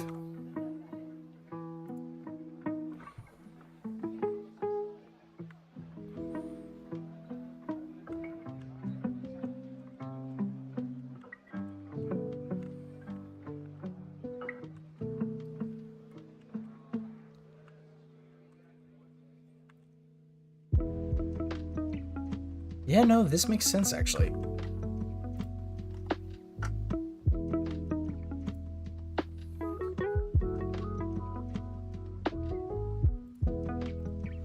Okay. With the room completely set up, you're ready to introduce some collectibles into the scene. For this scene, we have provided you with 2D collectible sprite prefabs that already include the following components: a 2D collider and a collectible 2D script. Very similar to the script we wrote earlier. It rotates the collectible and spawns a particle effect when it's collected. With these components already set up, the collectible should work properly as soon as you drag it in. So I need to move my water bottle. Let me take a sip real fast though.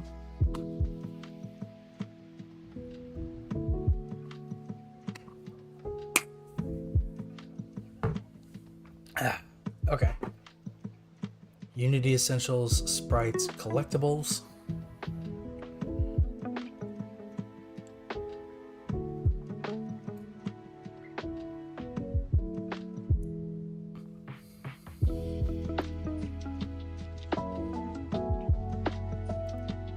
Let's take a look at it.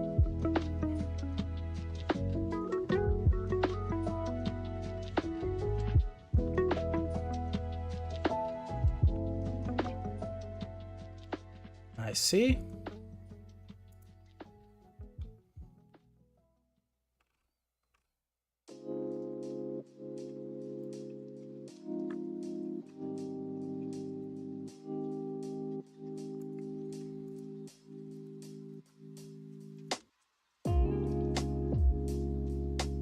Okay, so I did run into it. It did disappear. Excuse me.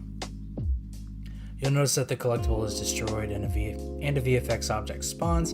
If you're interested, go to Scripts, Provided Scripts. Yeah, okay, that makes sense. Select the collectible object I've already added, so duplicate it out a bunch.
Yeah, should be good enough.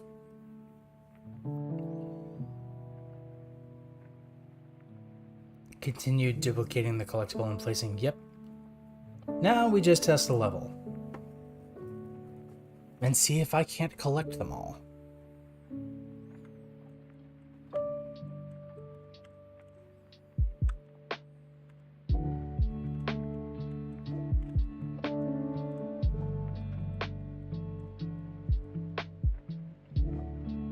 Nice. It worked. Okay.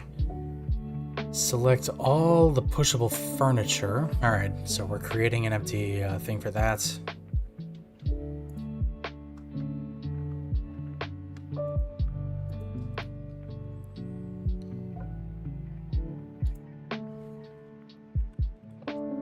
Walls.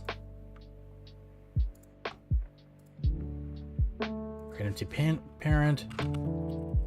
Furniture.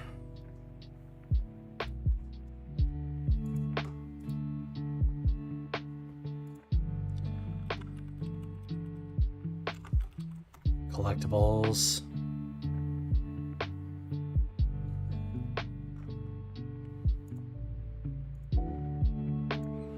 There.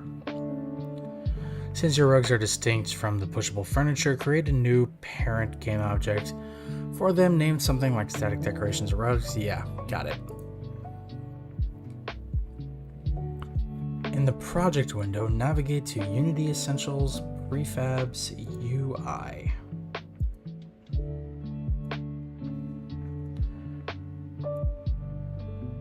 Drag it into the hierarchy window.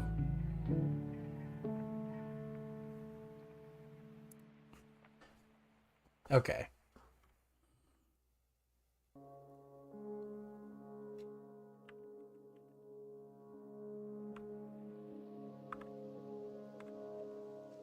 Okay, I see. That number definitely goes down.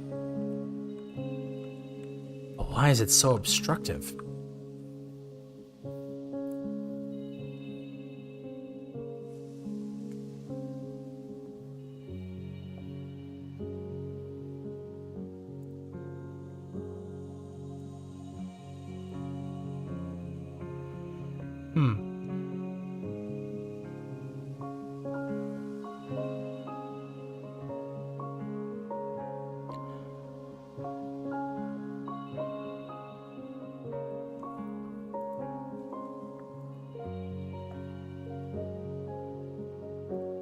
I'll just leave it.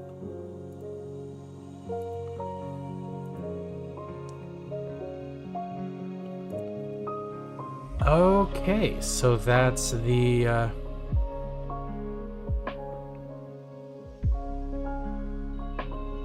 yeah. Honestly, instead of just playing a game, I think I can keep going.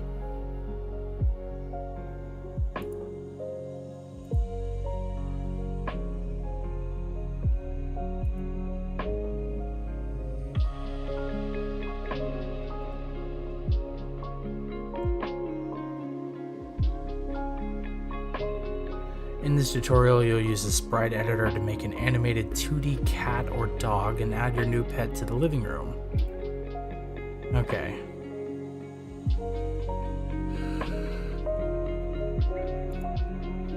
So, Unity Essentials, Sprites, Animated.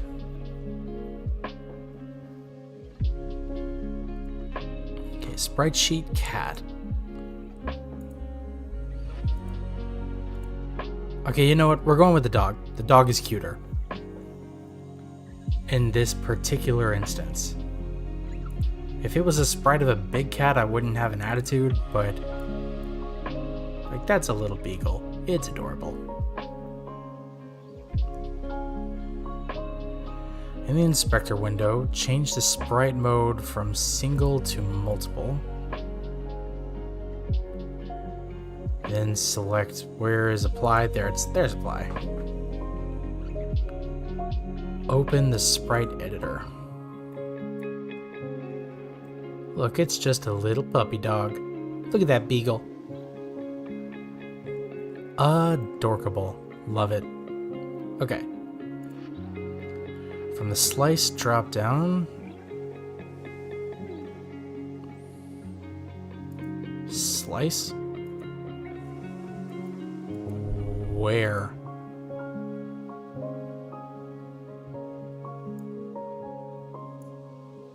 Oh, here we are.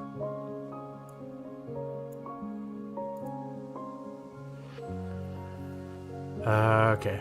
Keep the default automatic options.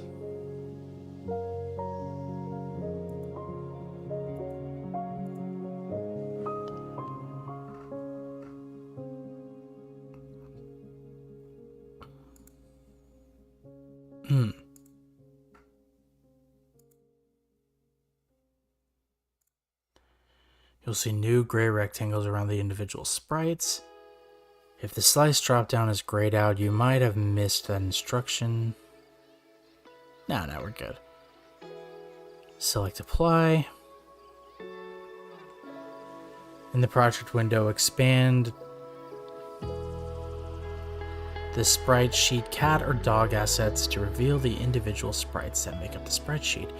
Use the arrow keys to flip through the sprites to get a sense of the animation in the inspector preview window. This is all like Greek to me. I'm not 100% sure I get it. I love this song though. Towering Heights by Squida and Theo Abel.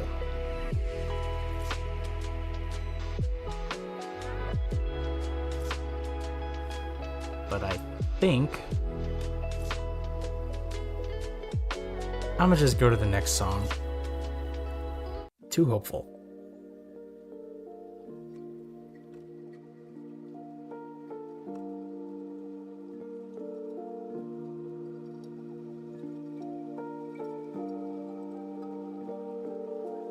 Yeah, sure.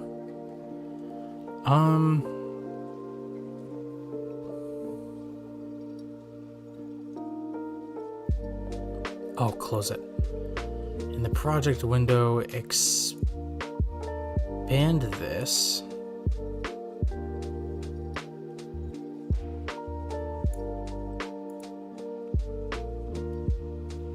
Use the arrow keys to flip through the sprites.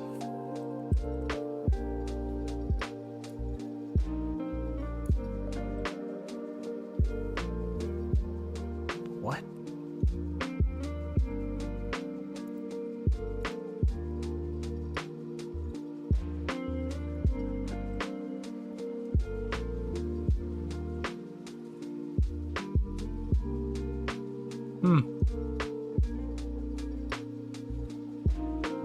It's being very strange.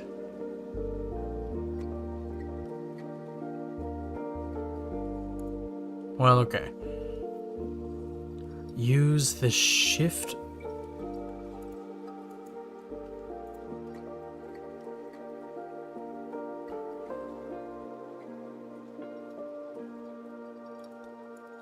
Oh.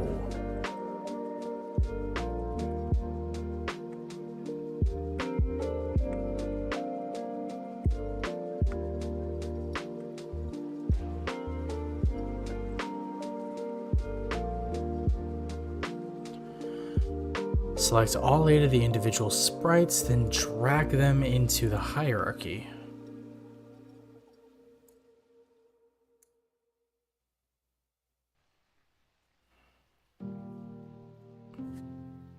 A dialog will open that asks you to save a new animation file in your assets. Dog.anim.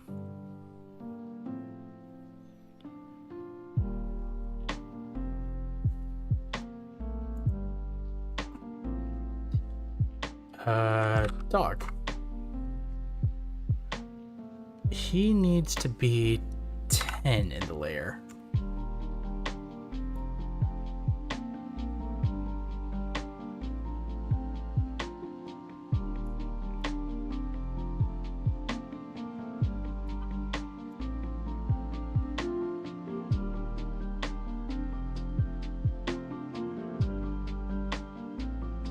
God, if I were a dog, where would I go?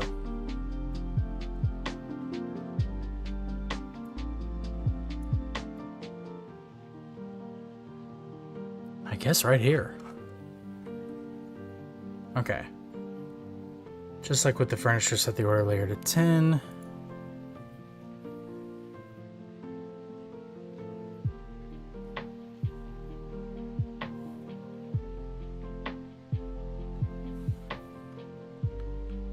There, I see a Doge.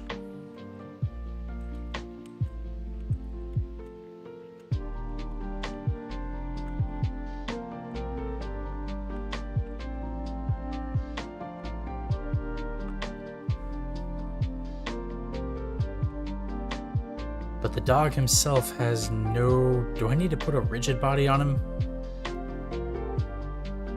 With the pet selected, yeah. I figured as much. Rigid body.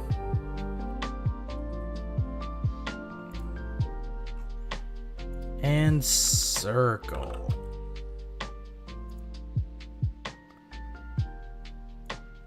Increase the mass to, let's go 15. So, big old dog, don't move. 10 for the linear, 10 for the angular. Set the gravity scale to 0. There, now I should be able to push the Doge, but not easily. Huh, the dog himself actually kind of pushed the table.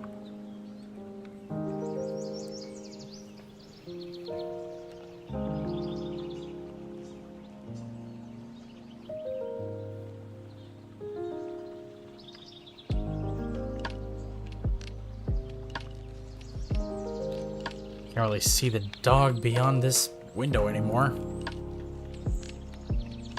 So I'm actually going to move the little pupper here. Okay, next tutorial. Yeah, save progress.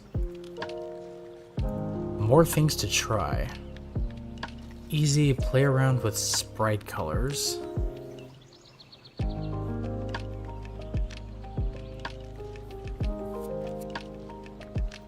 I mean, I'll mess around with the walls, but,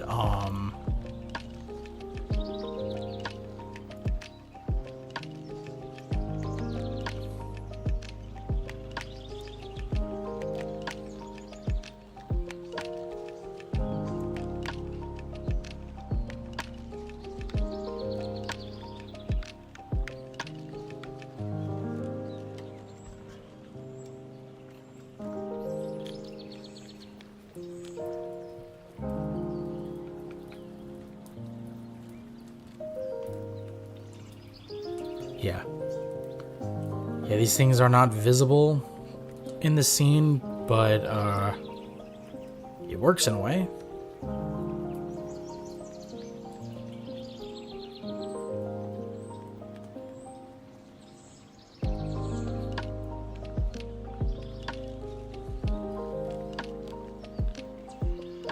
Expert.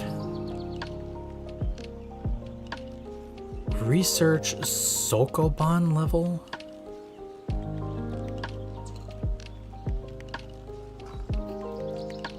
I don't think I'm gonna do this one, I just want to look over it.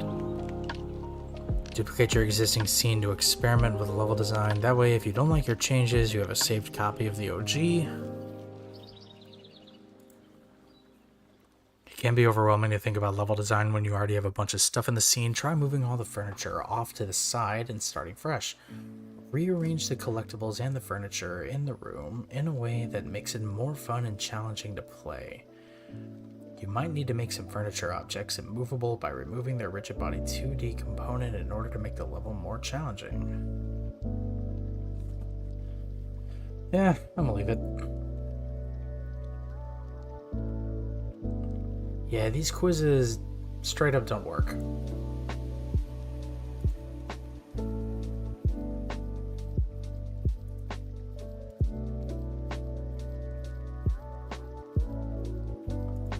Well, let's see.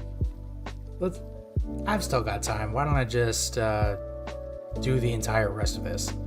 It's time to collect all your good work together. I'm just gonna go over this, and then when it comes time to actually build out anything that I make in this engine, I will look that up elsewhere. It's time to collect all of your good work together into a single portfolio piece that you and others can play. A portfolio, especially in the realm of real-time 3D and game development, is not just a collection of work, but a practical way of demonstrating your familiarity with essential tools and concepts. In this mission, you'll package all your work from this pathway into a single playable experience that you can easily share with others. You'll create a main menu scene that will allow a user to access all of the scenes you worked on from one piece. Oh, never mind, this is helpful.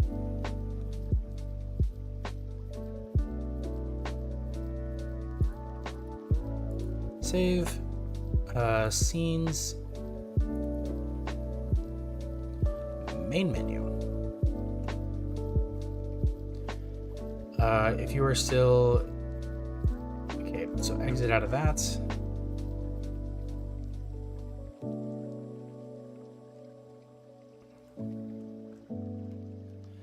If the gizmo icons are too large or obstruct your view, okay.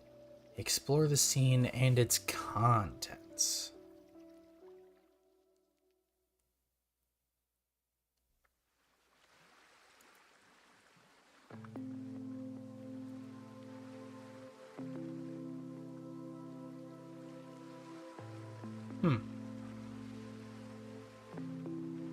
Yeah, none of the buttons work as expected. That makes sense to me. In the hierarchy window, expand canvas, panel name.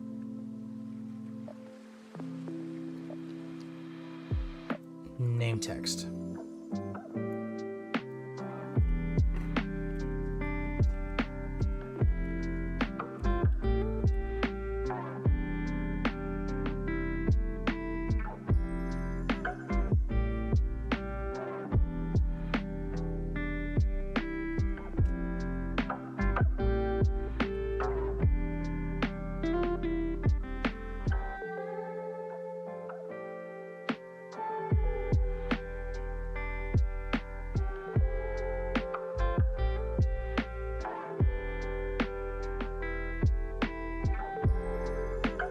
Hold on.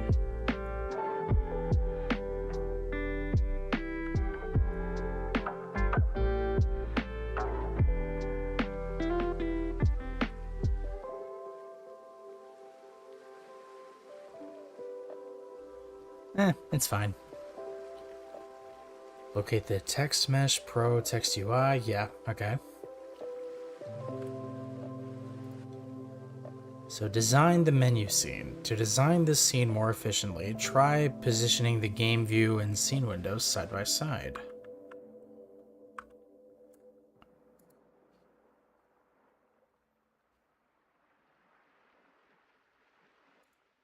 What? Where'd it go?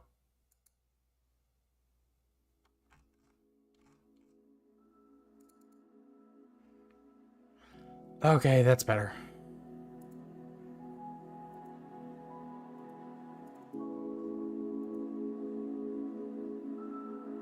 Hello? I broke something.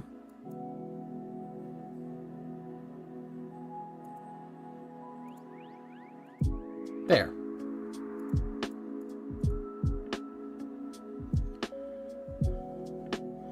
In project window, navigate to prefabs, rooms.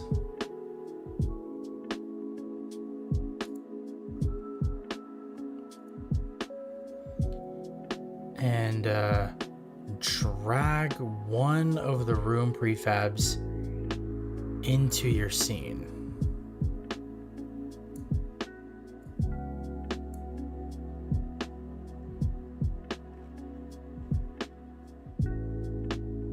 Right.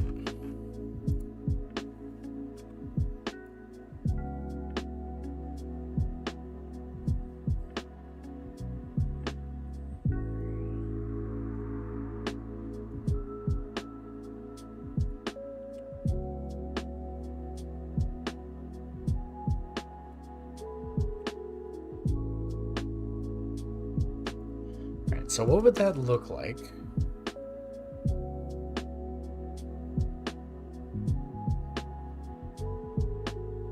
You know what? That's fine. I'll take it. All right.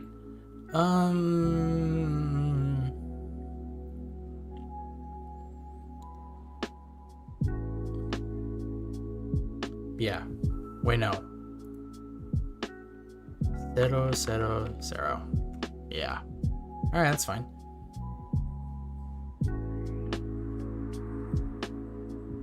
We're good. So next, in the project window, navigate to the scenes. Use the shift key to select all the scenes you worked on, excluding the starter scene, starting from main menu all the way to top down to D. Navigate to whoops. I think I can close these for now.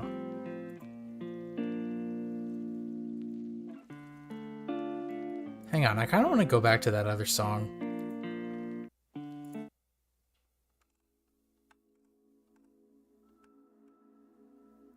Yeah, I liked this. Explore by Kaba and Lom. Loam? Whatever it's called.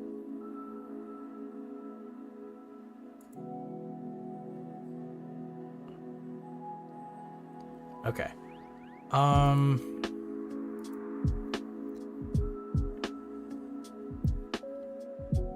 In the build profiles window, select scene list. Oops. Right, I needed to.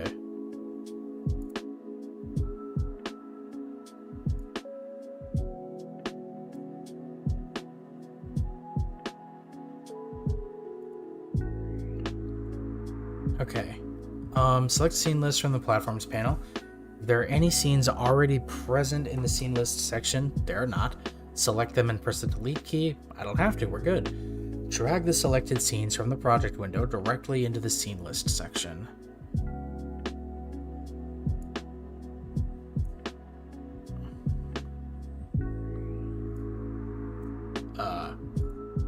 Hello?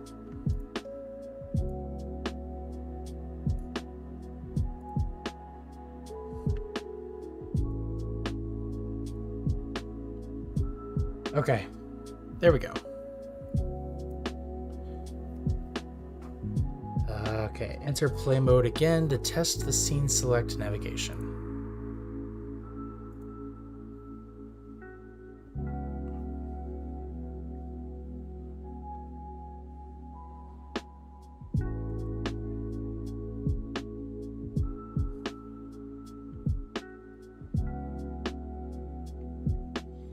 Okay, let me test all of these.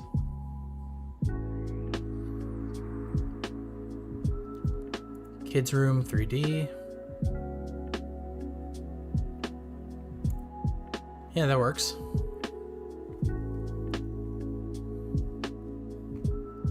So now I select the third one, which is the kitchen.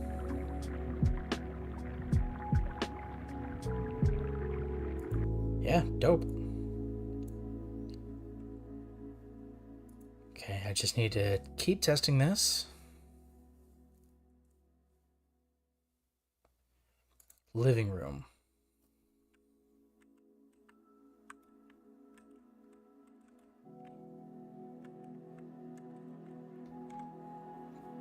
Yeah, I'm gonna go ahead and favorite this song on Spotify. Or just add it to my liked because that's good. That's really good. Okay, top down 2D.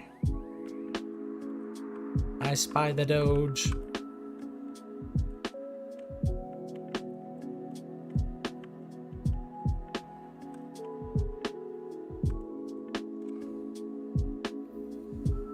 Okay, it works.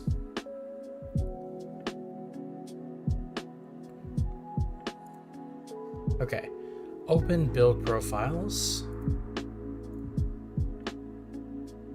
Select player settings.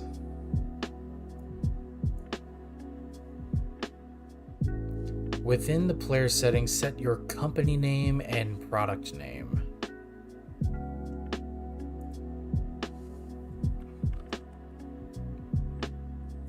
Oh, I have to expand the window.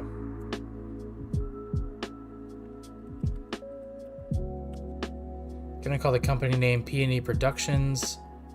Product name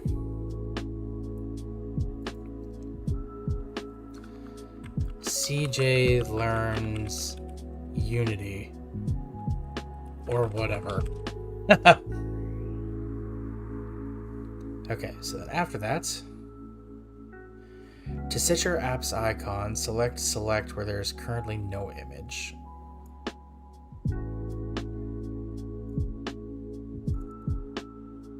Oh.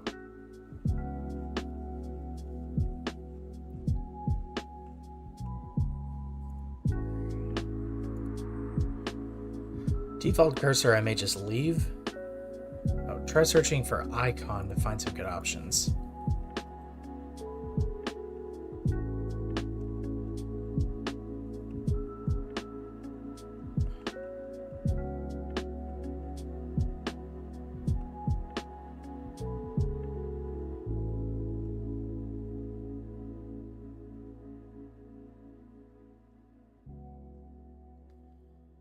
Wish there was one for the dog, but I guess I'm going with the cat. Or not. That's stupid.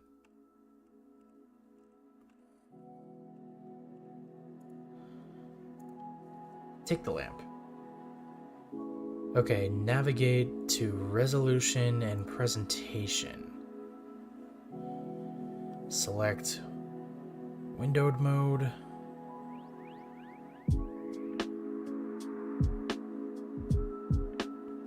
(1920 by 1080 is fine. Alright, we're done there.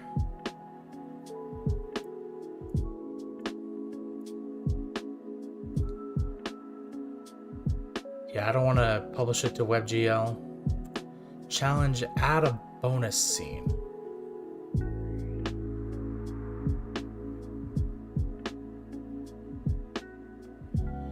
Option 1, combine all of your 3D rooms together. Option 2, create your own personal art gallery. Option 3, create a third-person adventure.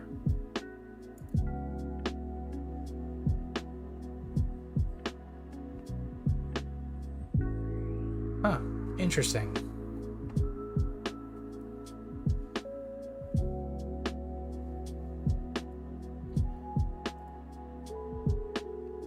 Kind of want to play around with my Spotify a little bit just to add a few more things to a different playlist.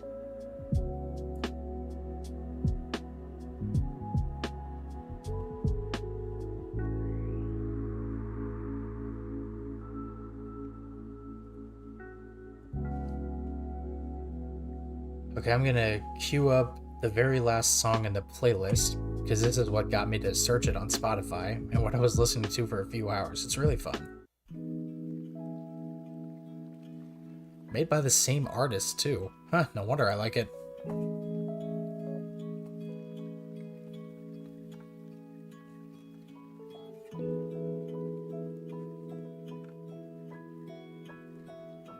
Actually, I think I'll just go to this whole... No, I'll just save the whole album to my library. Yeah, that's good. Okay, back to it. If the 0 main menu scene is not already open it now. We're here. In the hierarchy window, expand canvas, panels, scene select. Scene list, I'm guessing.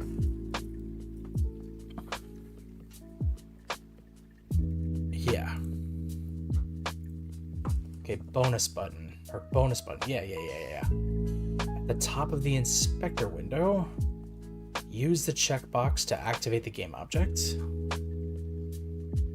It's there now. Back into build profiles, scene list.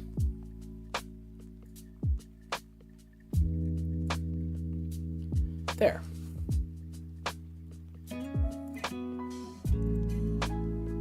You've created 3 separate 3D rooms that each showcase a distinct element of creating with Unity. The kids' room that showcases 3D physics, the kitchen that showcases audio, the living room that showcases programming and interactivity. Why not combine all of those rooms together so that the player can explore the whole house? In order to transfer the elements from each scene into another scene,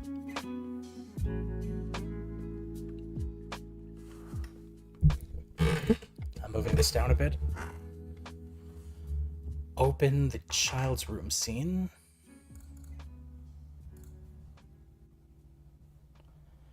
In the hierarchy window,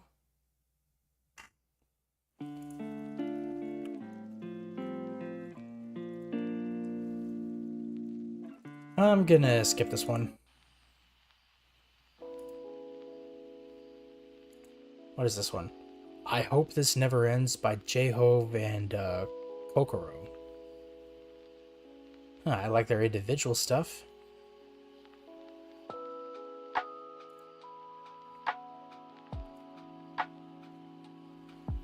Okay. In the hierarchy window, so right-click all of them. Create empty parent. Room 1.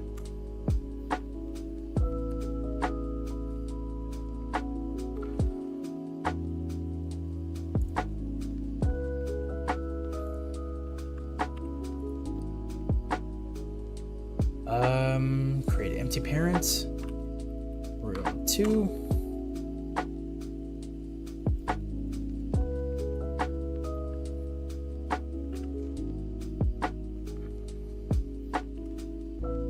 Create empty parents. Room 3.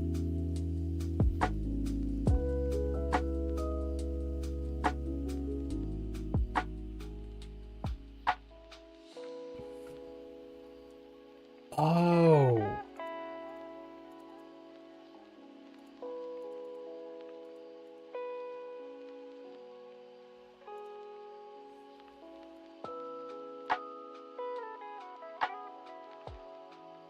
I see.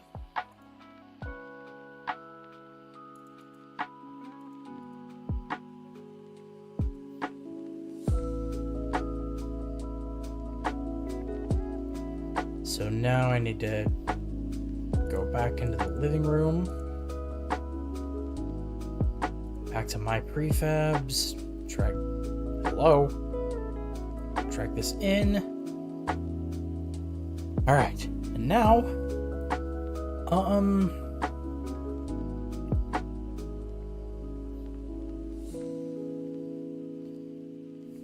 Now we go back to scenes. Open up the custom scene.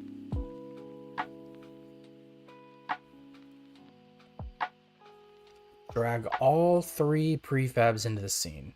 Destruct Ice Animations, welcome to the stream.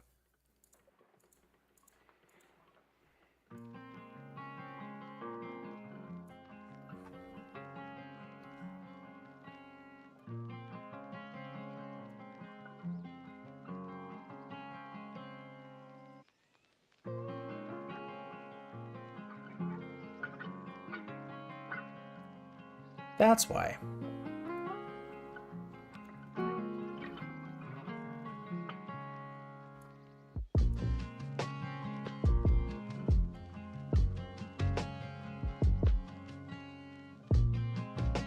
What am I doing? Game development. I am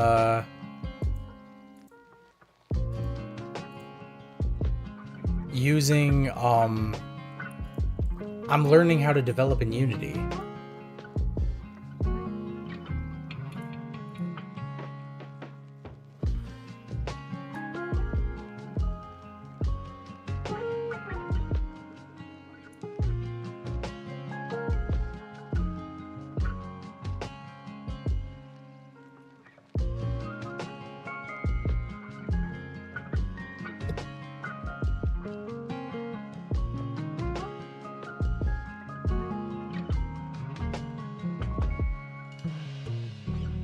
Okay, I need to get rid of those.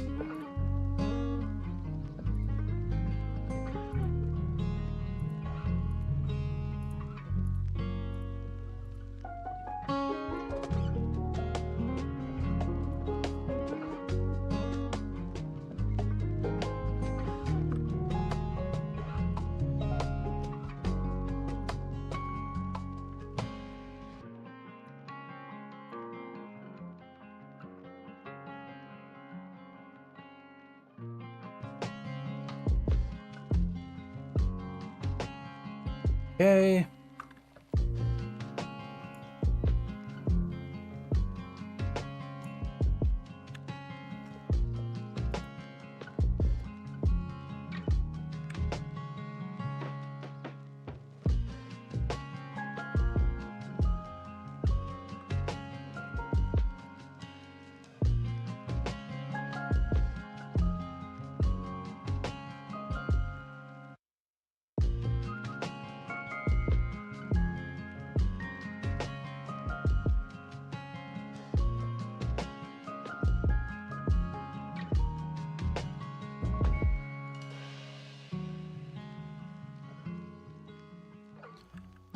There.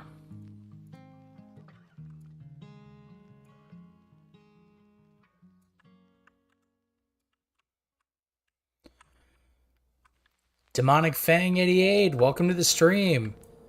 I feel like I recognize that username, but I don't think I've seen this specific username on the channel before, so welcome to Pause and Effect. I'm your host, CJ. Good to see ya.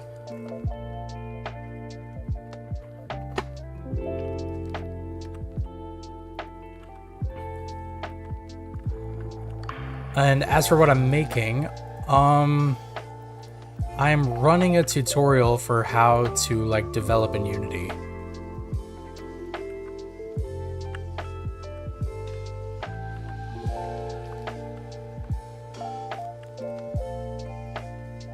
Okay, so now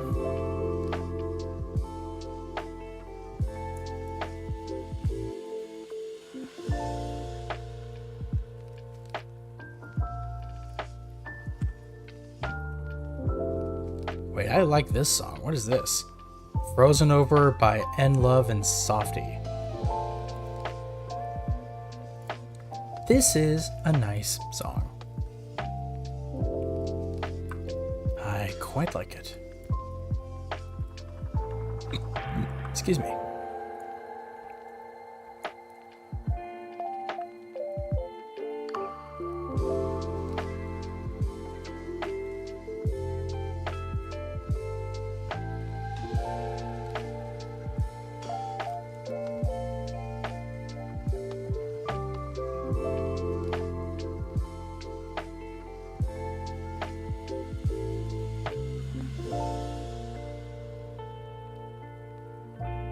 Did YouTube change how names are displayed? Oh yeah, okay, Hazmat XD, I figured that was you. Welcome. Okay,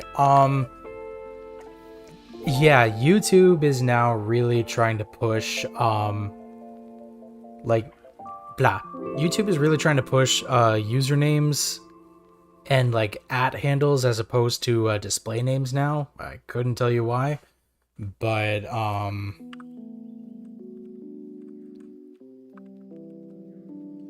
I feel like that's giving too much power to anonymity. Or to the concept of anonymity, and I don't know how to feel about that, but, well, here we are. So, from right to left, boo, yes, exactly. So, from right to left, we have 3 of the scenes that I created as part of this tutorial. So this scene where a ball will drop on a slope and will show off some physics with a little graphic I added that is a t-shirt I own. They should just change to the old Discord way of making names. So pretty much how it was before. Yeah, no, I agree with that. So there's stuff in here. This is already a kitchen space, but there's like audio in this place now. And then the scene with the Roomba where I'm collecting patches of dirt.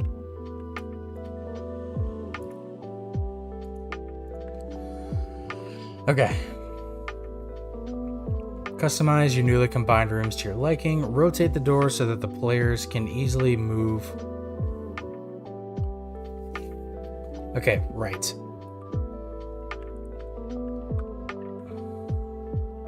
So we're bedroom bowling? Maybe.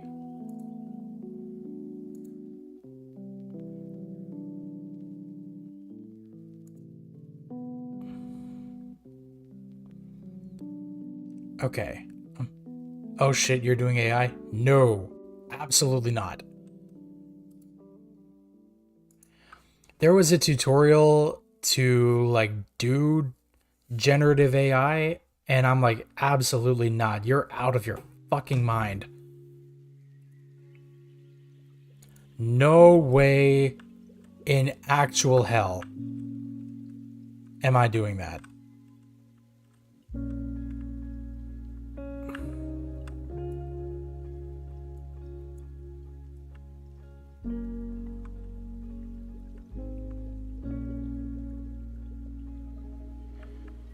Oh, no wonder it's so bright. NPC AI? Oh, no.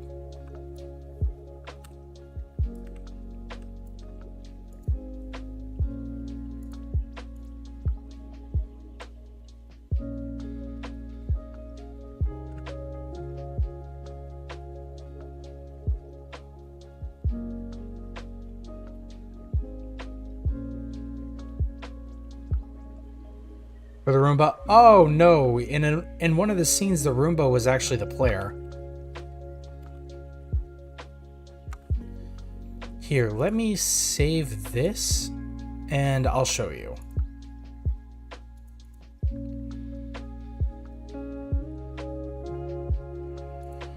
So I go back into this scene.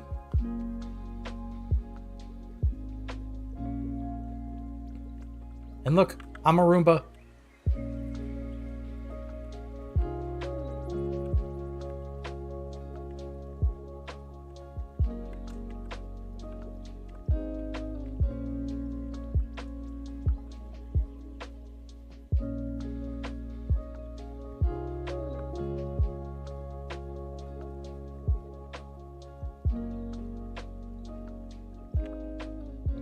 There we are.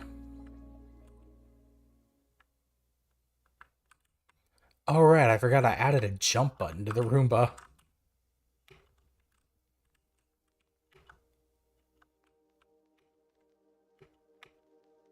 Yeah, this Roomba got problems.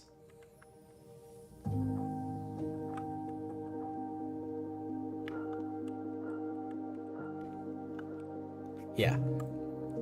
But yeah, there we go. Alright, so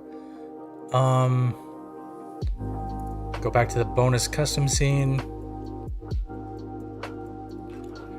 I just want to figure out how this is gonna play. It's probably gonna break.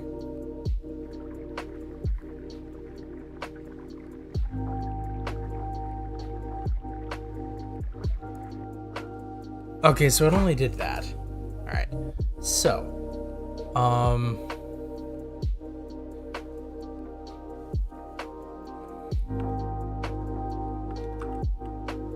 either way, nifty as this is,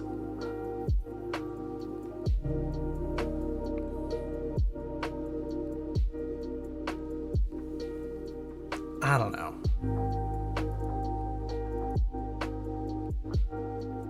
I'm actually going to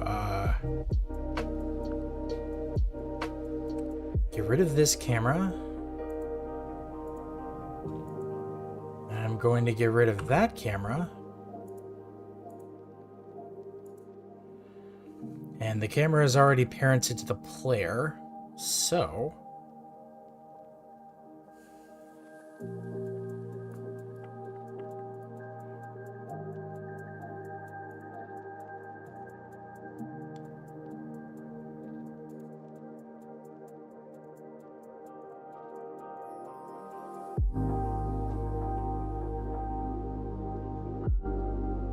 okay, I'm trying to find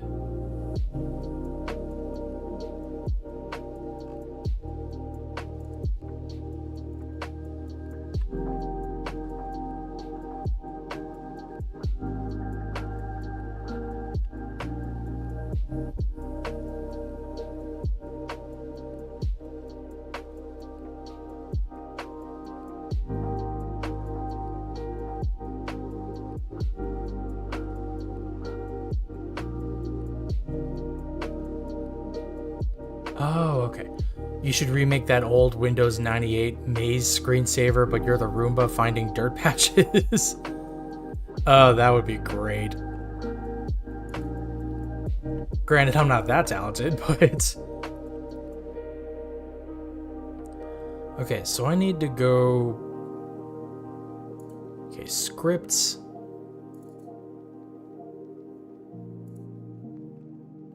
Wait.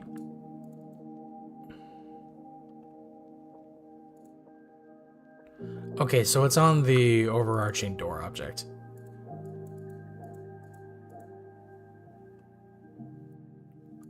So, drop door opener here.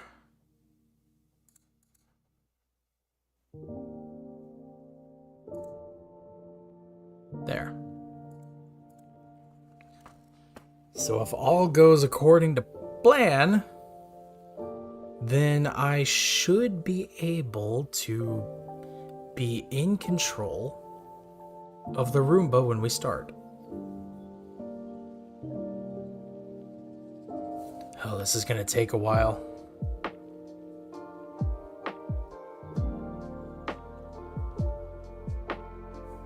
Oh, hold on, I like this song. Oh, I already had it favorited. Respect the land for it nourishes us by Cane Beats. There.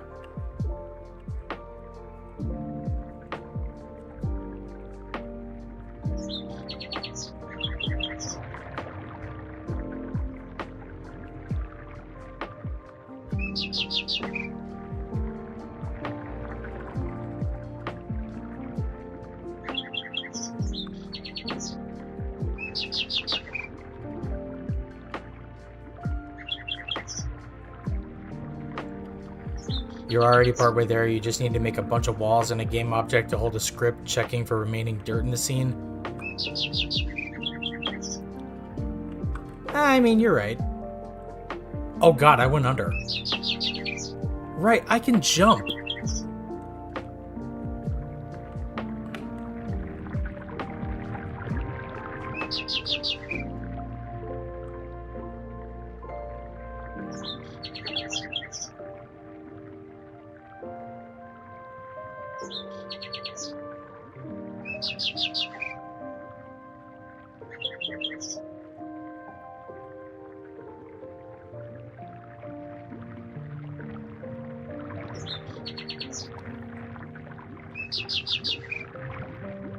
For whatever reason, I cannot get up on the countertop. Now I'm up there. Somehow, I'm there. Now I'm not.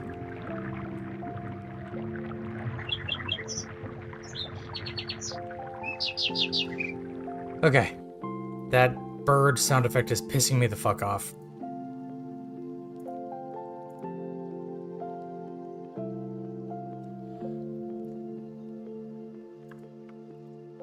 I'm getting rid of those.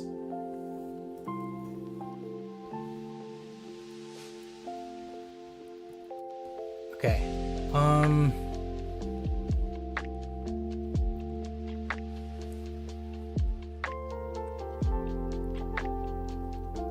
Alright, well, I'm gonna save this and just like move it right along. So option 2, create your own. Oh, these are like alternative things. From prefabs, rooms, drag the 4 gallery prefab into the scene. Enter play mode to preview the empty gallery. Use the mouse and arrow keys to look around. Fill the gallery with 3D models and interesting 2D artwork. Here are a few ideas.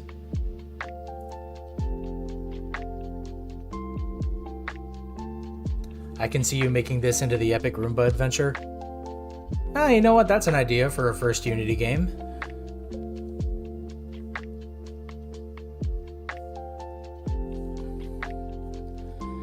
Like, if you've ever seen the trailer for that upcoming, because I did have a stupid thought earlier.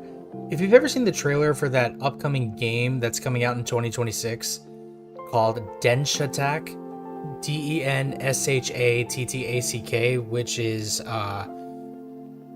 you are a out of control high-speed train that's just like doing tricks on train tracks and just like doing all sorts of like crazy things.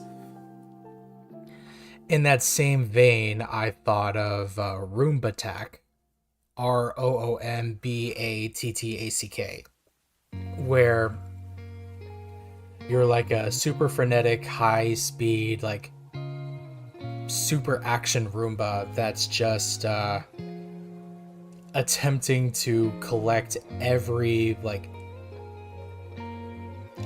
you know, that's not a bad idea. Every piece of dirt in a scene, like get to the end like Yoshi's Island style. Wait, hold the fuck on. I need to start writing this down. Here we are.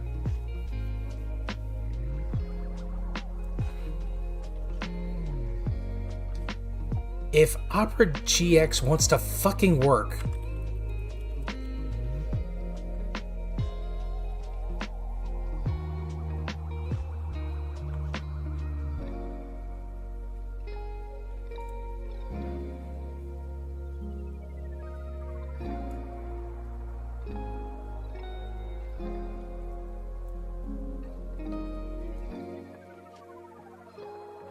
okay. I'm going to Blank document.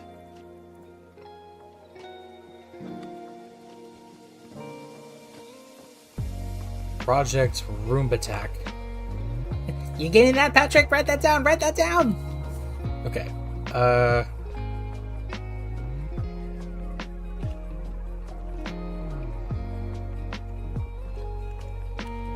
The idea. A Roomba collecting dirt, but more actiony. Could make it in Unity. 3D platformer, 2.5D platformer. Okay, Roomba collecting dirt but more actiony. Okay.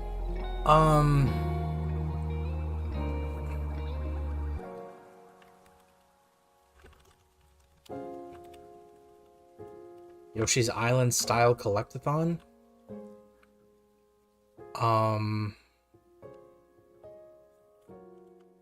Yeah, Yoshi's Island style collectathon for sure.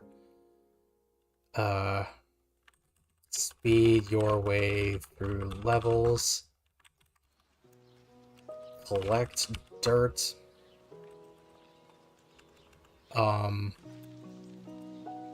Avoid bugs. Don't damage your battery. Looks at notes. It's just a bunch of doodles of Nean Bean. Oh, that's beautiful. Actually, you know what's funny?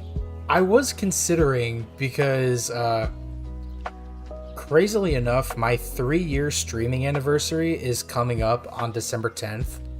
And I was thinking for that week, go back and stream like some of the games I played on the channel's like very beginnings, like from, or the channel's live tabs very beginnings. So like, I want to do the original Paper Mario. I want to keep playing Wind Waker. Let me think. I could run Darkest Dungeon. I thought about doing Arc Knights for a day. Paperclips equals bad. Yes, I'm writing that in. Avoid bugs and metal objects. Don't damage your battery. Long hairs will slow you down. Get a... maybe a speedrun mode that's battery dependent?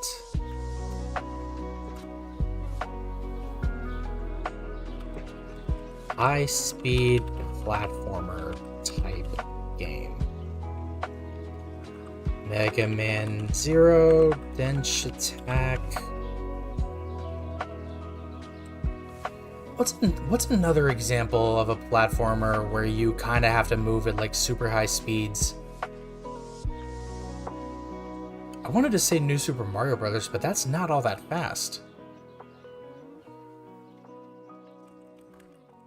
But I'll write it in.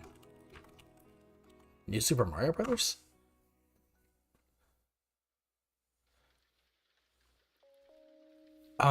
Okay. So I will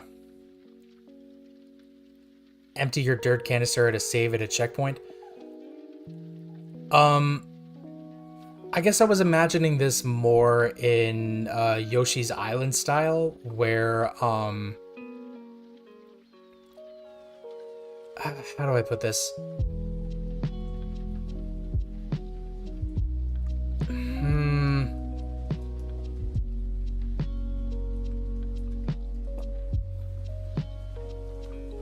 Oh wait, I can write in Crash Bandicoot style time attack mode.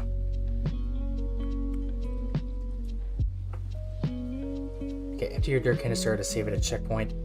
I was thinking, like, this could be one long linear thing, like, kind of like how there might or might not be checkpoints in, like, Yoshi's Island or, like, Yoshi's Woolly World, but, like, there's dirt specs to collect, but there's like other dirt specs that would be like red coins in original Yoshi's Island, or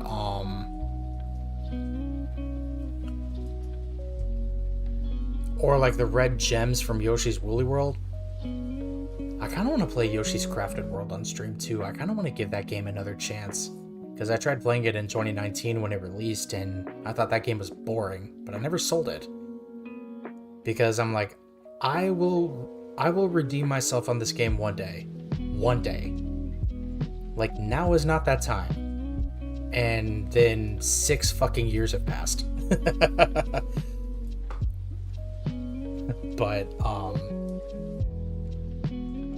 yeah, like, streaming has been a crazy ride. Like, that's all I can say. Like, dust bunnies can attack? That could be an option.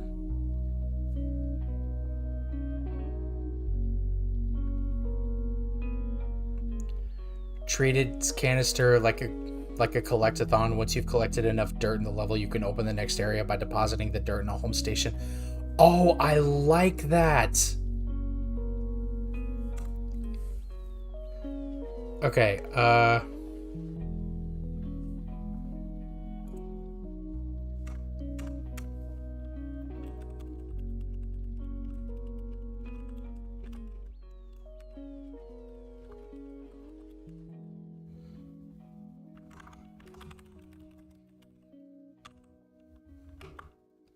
collect enough dirt and levels to unlock more levels, overworld style. Think Banjo-Kazooie? Yeah. Like that. Overworld style, Banjo-Kazooie-ish. Oh, I completely missed. Jenny played the Crafted World demo. You played it on your Switch, Jenny? What did you think of it?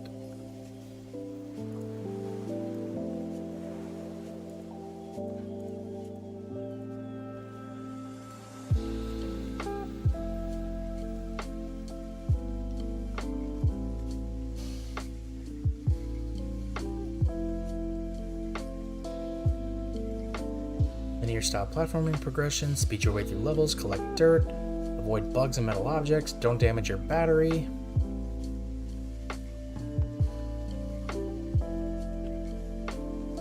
Hitting above objects causes damage. Maybe a speedrun mode that's battery dependent, Crash Bandicoot style time attack mode, overworld style, Banjo-Kazooie-ish, high speed platform.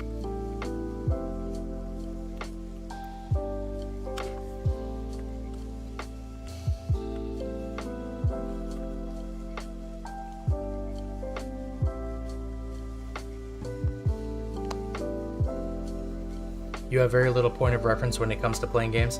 Oh no, that's fine. God, we're gonna have to continue this conversation in the Pause and Effect Discord at some point. By the way, if you're not in the Discord and you're interested in joining or you'd like to join, link in the description. It should work. If it doesn't, let me know and I can change the link. But let me go through this a bit. Okay, so I'm skipping the personal art gallery thing. Well, would you look at that? Option 3, create a 3D adventure game.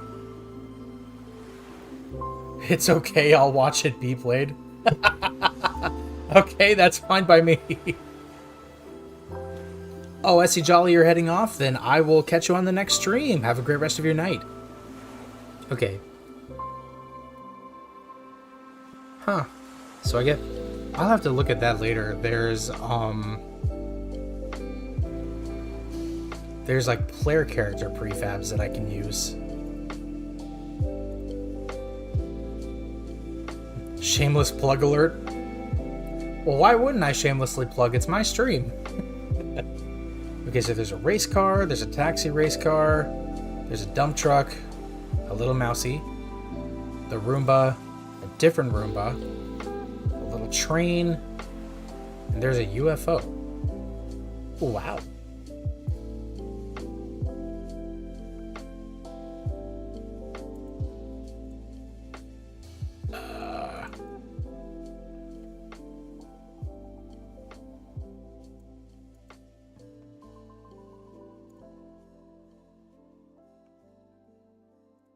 Oh, that's that. You've got me there. Yeah. Well, wait. Oh, we got all the way to the end of the playlist. It's officially looped through. Huh, nice.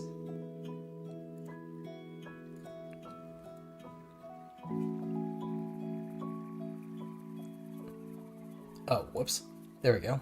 I hit something on my other monitor. That was really odd. But you know what? I've done some fun things, and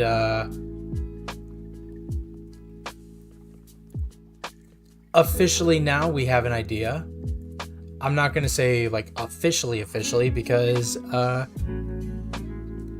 due to next week being Thanksgiving, I'm not doing game dev next week. So I'll come back to it in December, the first week of December, so like December 4th at least.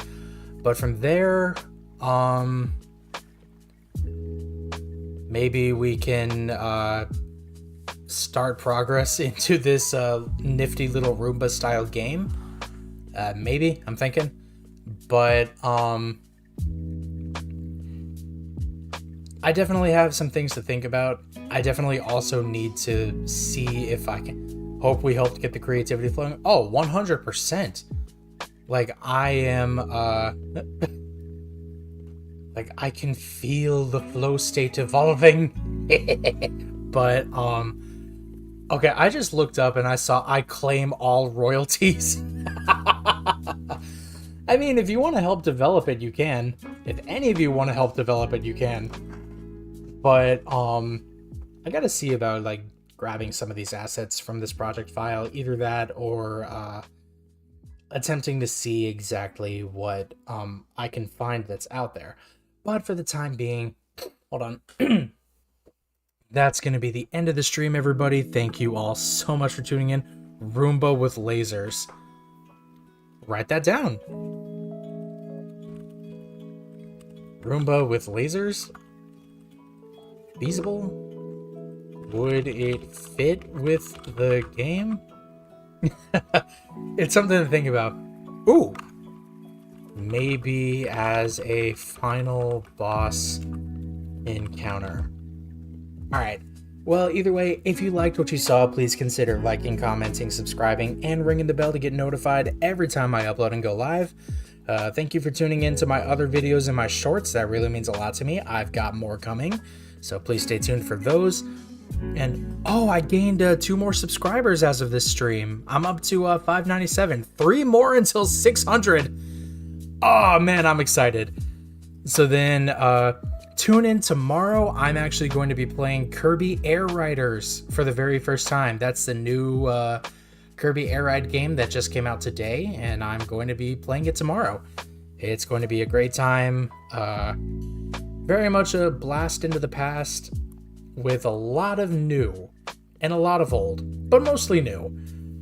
And tune in Saturday for my next video as well. And tune in Sunday, I'm going to be playing Claire Obscure Expedition 33 for the very first time. So I'm looking forward to that, despite all the controversy surrounding it. But you guys have been a very fun audience. Thanks for hanging out with me, chatting with me, and vibing with me as I went along with these tutorials, and even for giving me a really funny idea for Project Room Attack with all sorts of stuff. I greatly appreciate your time and your company. And once again, this has been Pause and Effect on Air. I've been your host, CJ, and I will see you tomorrow for Kirby. Have an excellent rest of your night, everyone. Have fun.